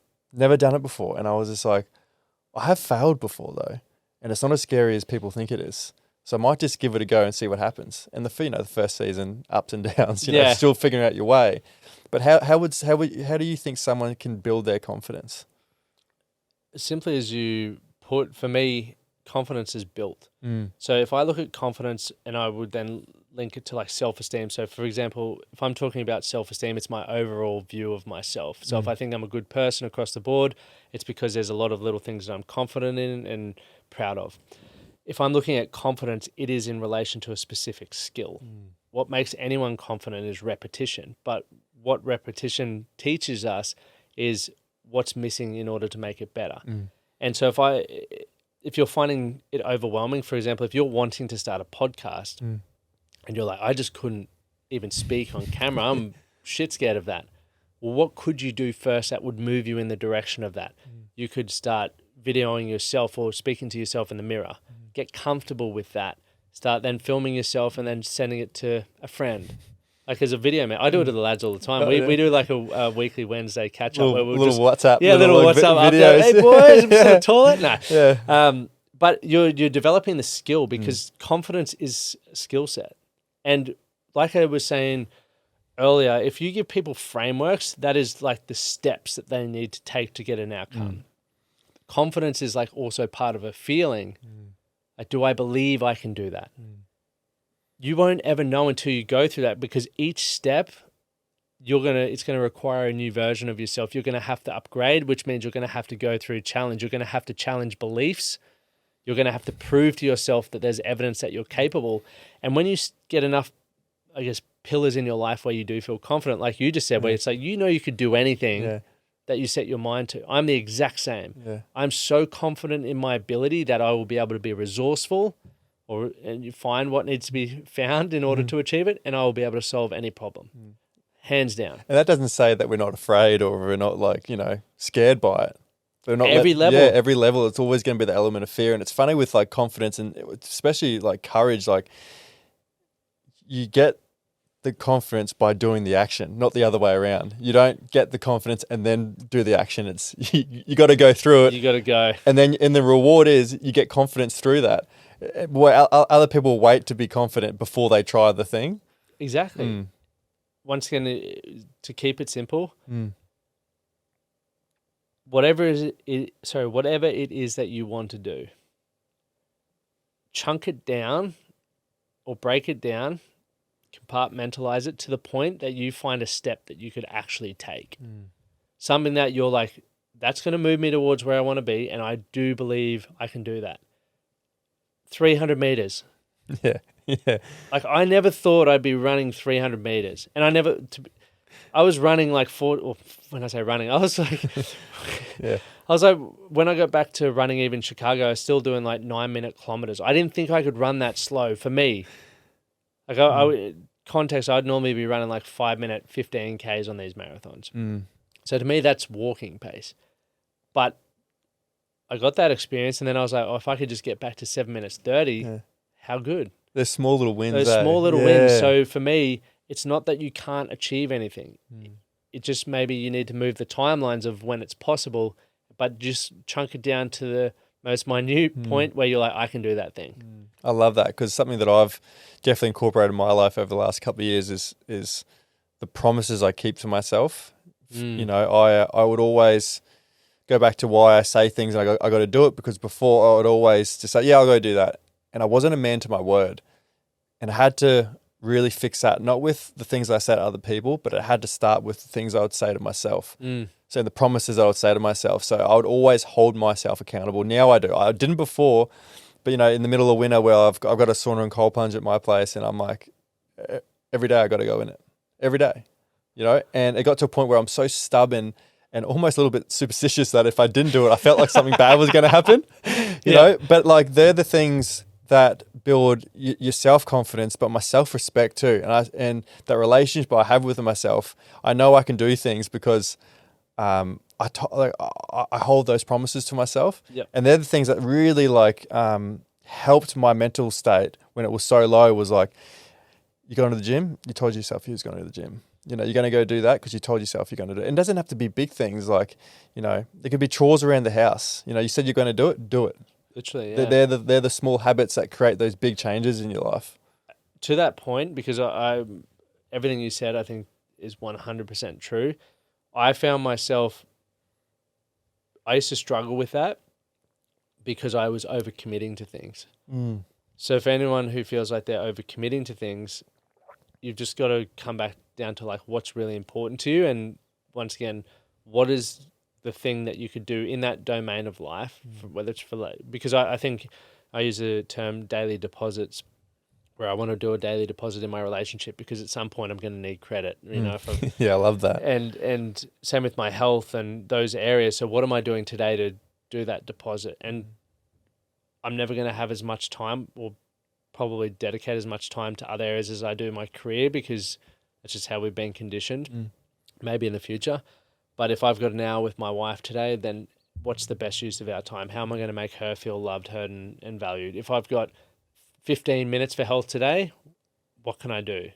Like, that's what I then think about for the daily deposit, because I'm walking around going, I did something for this area, and this area. I'm proud of myself. I'm not neglecting those areas. Yeah, I love that. And a topic that I love is building resilience. And I look back at the things that I've gone through, and there was a point in time where I wish it didn't happen. I wish I didn't have to go through it. I kind of resented those choices that I made that made my life harder at the time. I hurt a lot of people. I upset a lot of people. And there was a point where I was like, why did I do that to myself? Why did I do that to my friends and family?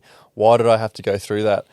And it's only till, later in life where I've realized I'm actually glad that happened, because I wouldn't take it all back, because I love the person that I am today. I love my outlook on life. I love how grateful I am to be alive and to experience the little things in life where I get to wake up and walk my dog at the beach on a beautiful day, like go for a swim. Like, they're the things that I never take for granted anymore.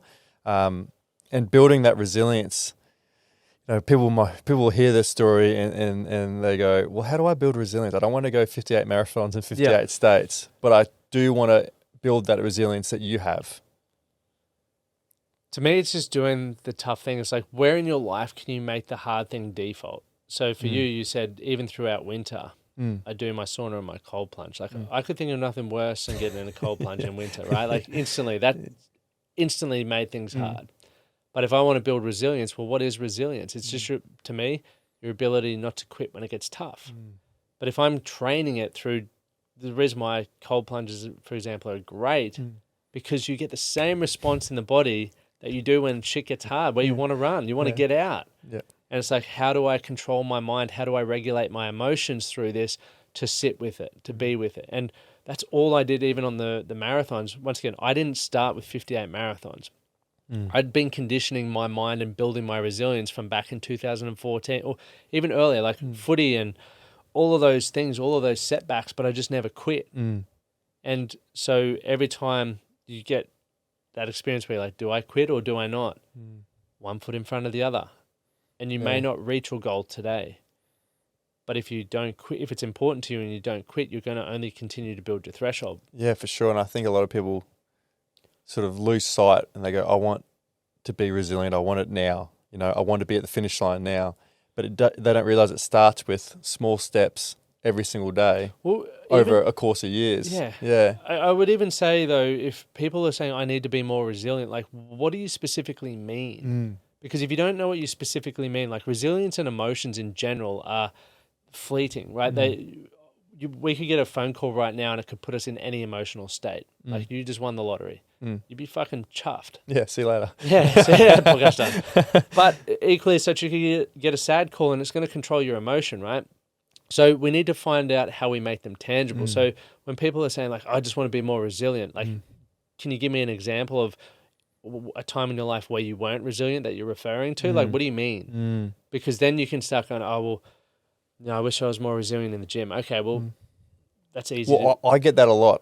I'll get people that talk about being resilient in terms of committing to things that they know they need to commit to. So whether it's like, all right, I'm going to do gym 3 times a week.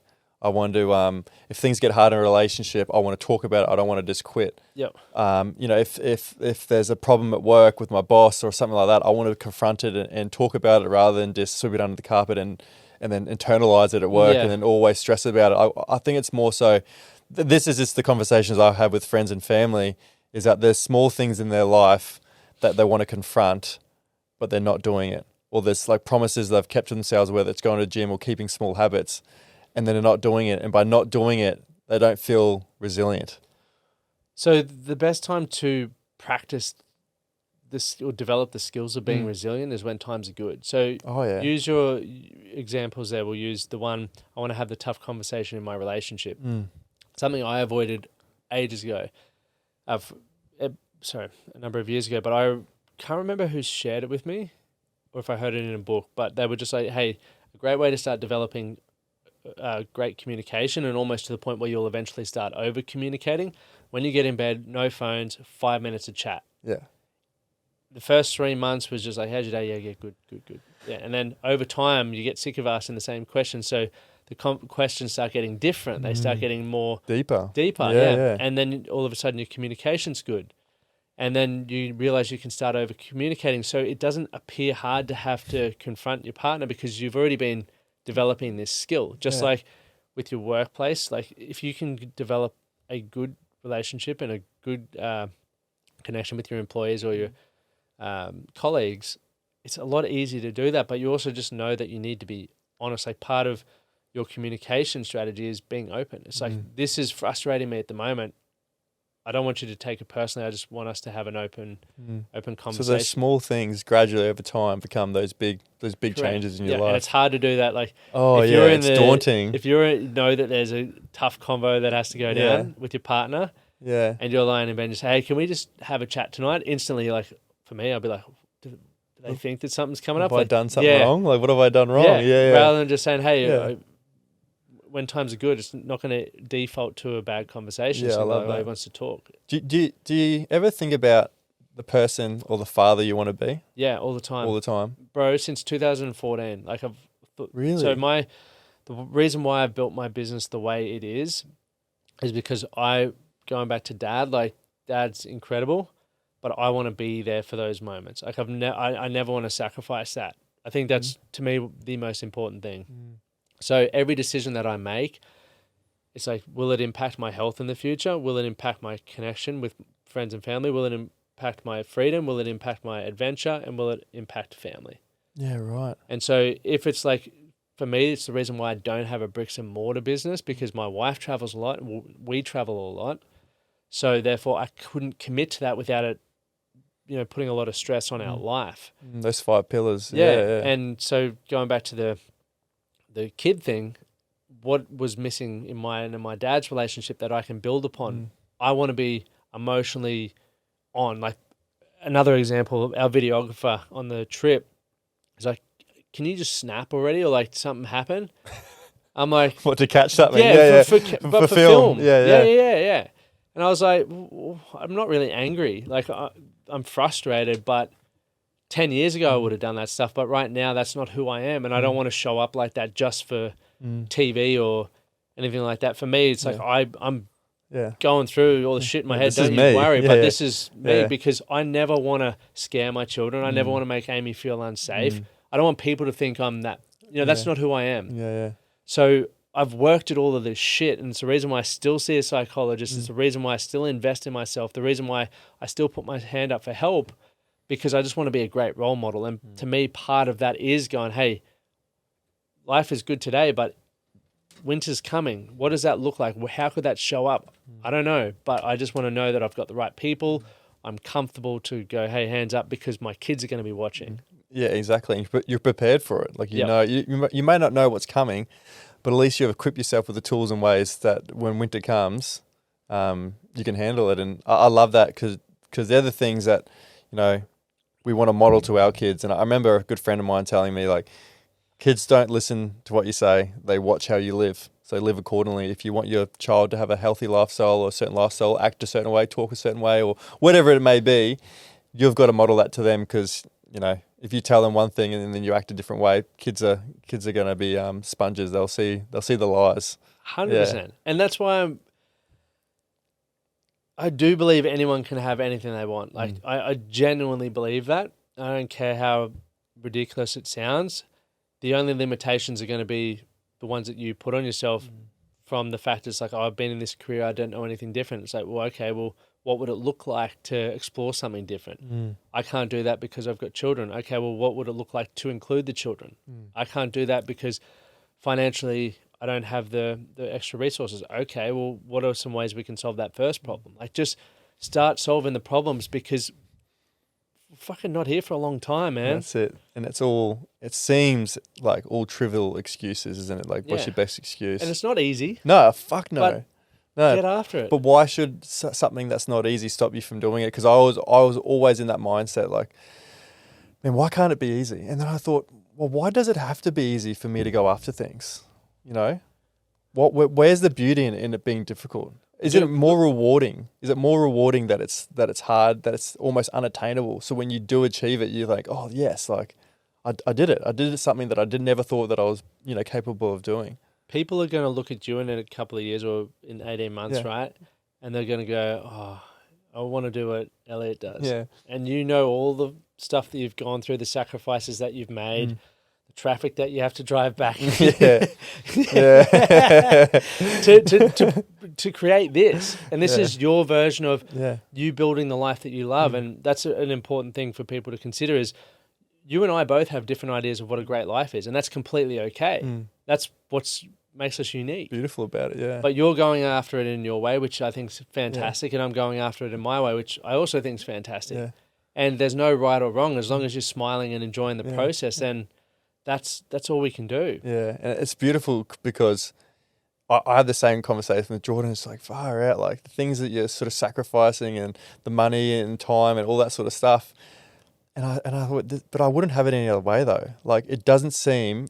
Although that it is, and there's times where I'm like, fuck, this is tough. Like there's some tough days here.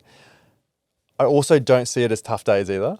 You know, the late nights, whether it's driving back to Sunny Coast, or it's coming back down here, like all the traveling, and then heading back out to work, and then trying to squeeze it all in, and then trying to balance family time. And Jordan's like, I'll come back from work, and Jordan's like, so how many days have I got you this week? And I'm like, maybe one. You know, and she's like, puts her head down and she's like, oh good. Like, and they're the things that I feel really times where I feel guilty for, but at the same time, she knows, she loves that I'm on a mission and I'm heading towards something that I love doing, because she's like, I don't want you to go to a job that you hate every day. That I don't want you to go through that.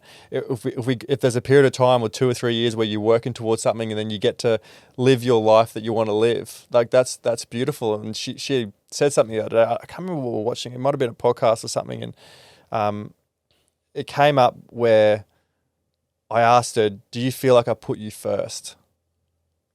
Because I didn't think I did. I always thought that I was putting other things first. And I asked her, I go, do you think I put you first? And she paused a little bit and she went, yeah, after yourself. And I was like, oh no, like how selfish am I? Like I'm putting myself first, like I'm trying to either build this thing or I'm trying to look after my own health or whatever it is, my own passions and stuff. I was like, oh shit, I feel terrible for not putting you first. And I didn't say that, but I think my facial expressions, she could see that. And she went, no, that's all right. Like I need you to put yourself first and then I'm second. It's all good. And I'm the same. She's like, I put myself first and you're straight after that. You're like, what? And I'm like, oh my, what's going on here? But like, it was such a beautiful thing because she's like, I feel you put me first after yourself. That's amazing. And I was like, oh, right. And she's like, it's okay. That's what needs to happen. But do you know what's beautiful about that is you guys are a team. Like you're not, I feel people look at their relationship as like, we're opposition. Whereas you guys... It's either me or that. You choose. Yeah, where it's like, how can we do this together? Yeah. I think the fact that she can...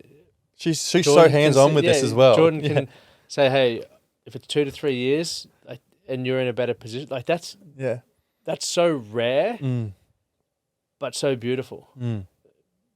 I'm in the same position usually. Like I've supported Amy, like I've moved overseas and she's never had so many failed things in my life, like business ideas and things.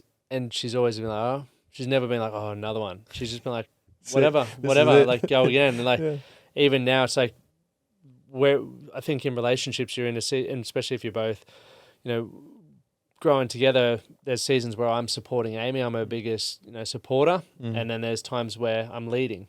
And like I'm now in the season of leading and she's supporting me, but last year was different, right? So I think it's cool to be able to do that because in the beginning of mine and Amy's relationship, that was hard. Like I was like, I want to be the breadwinner. I want to be the big dog. Like, especially as a man, that ego side of it. Yeah, for 100%. Sure. And all your mates are doing that. But then you sort of learn after time for me, the best relationships is one where you can dance between that. Yeah, and build it together. Yeah, for sure. I've got some quick fire questions to finish. So you can answer these as quickly or as long as you want. I'll be rapid. You can be rapid. What has growth cost you during this journey, professionally and personally?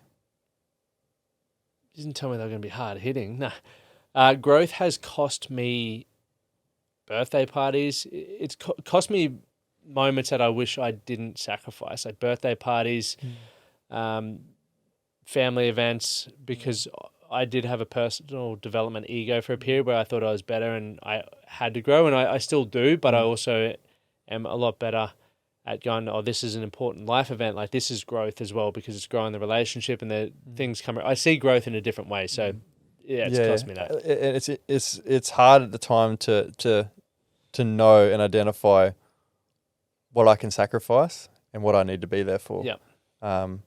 That's beautiful. I agree. Yeah. What are your 3 non-negotiables for living a healthy and full life? Exercise every day. Have great conversations with my wife, and do something hard. Every day? Yep. Something different? Yep. Love that. What scares you now?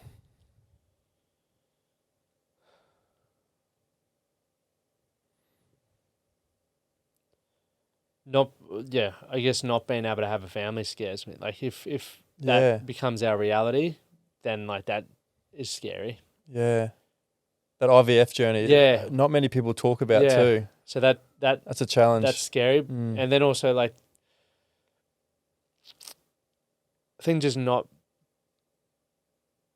Actually, no, that's not even. That's probably the biggest thing. Probably the biggest thing. Yeah. Has it been a long journey for you guys? Yeah. So it's been 3 years. Wow. And it's like a big undertone to the doco because we're going through all of that. And I think as a man, or just even one part of the relationship, you carry a lot of guilt for, I guess even in work, it's like I missed the egg transfer because I was on my run, but Amy and I had only decided to do IVF, I think, in October. And we'd obviously already booked the run and everything like that. And I was stressing because I'm like, I want to be there. Not only just for support, but I want to be there. Like, I think it's an important moment. And she's like, Lockie, like, you're doing this for us. Like, the run for us was not just, there was so many reasons. Fundraising, challenging myself, seeing what I'm capable of, but also for career progression, because I knew that it would allow me to have more credibility to share the message that I've been sharing since 2017. Yeah. And she's like, you're doing this for our family anyway, so it's fine. Like, so to have her support in those moments was awesome, but there's still, like, you walk away and you're like, am I selfish? Am I going to regret this? Was like, that worth it? Yeah, was that worth it? Like, this, because nothing's guaranteed. So that scares me, because every time, like, Amy gets a negative test, it's like I watch her heartbreak. And she released a song the other day about it, and like the first time I heard it, it was like the first time I actually heard what she was experiencing, and it's heartbreaking. Like, so emotional. Yeah, like, she believes that's, the thing she's here to do, like, aside from music, and she can't do it. So she feels like a failure, and you're like looking at someone you love so much, who brings so much joy to your life, and they're beating themselves up over something that's out of their control. And you're just like, how's this fair? Yeah, how's this fair? So that scares me, man, because, and as well, like, since 2014, when I first started dating Amy, everything that's driven me has been like, I just want to be a good role model to my kids. I want to be a father. Yeah. And it's weird to say that, because at the time, I don't think I wanted to be a father, but I was like, I wanted to be a good role model if it comes. And now it feels like if it doesn't happen, I'm like, damn it. Like, I want it even more now. Yeah. You want what you can't have. And I feel like I could be an amazing role model. You would be, absolutely. Yeah. So that scares me. Fingers crossed. Yeah. I'll be fingers with you. crossed. Yeah. What are you still learning to let go of?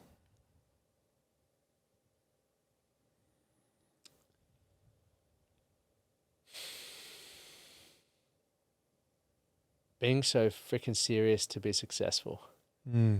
I used to be like a larrikin and everything like that. But then when I committed to building a business, I just thought you had to be so, like, in order for me to be taken seriously, I thought I had to be serious. I stopped drinking. I stopped doing all the things that I did, and I almost conditioned myself out of it. So moving to Nashville was the best thing, because up until that point, even all my family, like, who I were over there with, they're like, it's so good to see you relaxing again, because I wouldn't go out for drinks. I was just like, I'm got a meeting the next morning. I'm locked in. Yeah, I'm locked in. Yeah. Whereas now it's like being in Nashville and having the space to disconnect a bit and be like, okay, what else is important to me? I started realizing I could still grow a business and I could still achieve things that I wanted while still having great moments with family and friends and just chill out, man. Like, it doesn't need to be so serious. So I'm still learning that, because I'd love to be heaps better at it, but I got a long way to go. At least you're aware of it. I love that.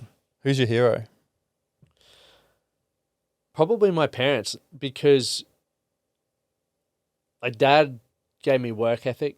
Dad gave me sacrifice, and then mum also gave me sacrifice, work ethic, and like both. Yeah, just everything that they've given up for me, and the fact that like they've shown me that life can be great. Like, it really can be. I love that. And last one, if you could go back to that young 15-year-old Lockie, starting out this journey, going through all the stuff that he's gone through at that stage in his life, and have a chat to him and prepare him for the future, what would you say to him? It's going to be cool to be you. Like just be who you want to be in this moment. I think if you could be be the role model to the 11-year-old version of yourself. Because now with social media, everyone can find their people. Oh yeah. Back when we were younger, we didn't have access to that. So if they weren't in our immediate, like in Toowoomba, like there weren't necessarily people doing what I wanted. So I didn't think it was possible. And then I meet the Iron Cowboy. His whole story is like redefine impossible. And so we get to do that. So I would just tell my younger self like exactly that. Like you're fucking badass, man. Like dream good big. Things are coming. Yeah, for sure. Lachlan, thank you so much for coming on today, man. It's been unreal. Love chatting to you. Love getting to know you on a more personal level. You're definitely squeezing the lemon dry and getting the most you can out of life. And I love your passion for life, man. Like I know a lot of listeners will feel that too. I love the work that you're doing, man. So I really appreciate it. Elliot, thanks for having me on. And we need to find out if we played footy against you. I think we did at some point. Oh, it's gonna be if awesome. I was a fullback, and what were you? Centre. Yeah, you would have bloody nailed me at one point, but I reckon there's one of you palming me. But mate, thank you so much for having me on. Like world-class setup. I'm excited to see what you continue to achieve, because people don't see the sacrifice that goes into this. Like even as you mentioned, the time away from your partner, the investment in this, and you really make it such a comfortable space to have a good yarn. Cool. Appreciate it, mate. Thank you very much. Thanks, mate. Thanks so much for listening to another episode of Mind Your Head. If you'd like to support the show, be sure to subscribe to us on Apple Podcasts, Spotify, YouTube, wherever you listen to your podcasts. It really supports the show and helps others discover us. Don't forget to join us on Instagram and TikTok at mindyourhead.podcast.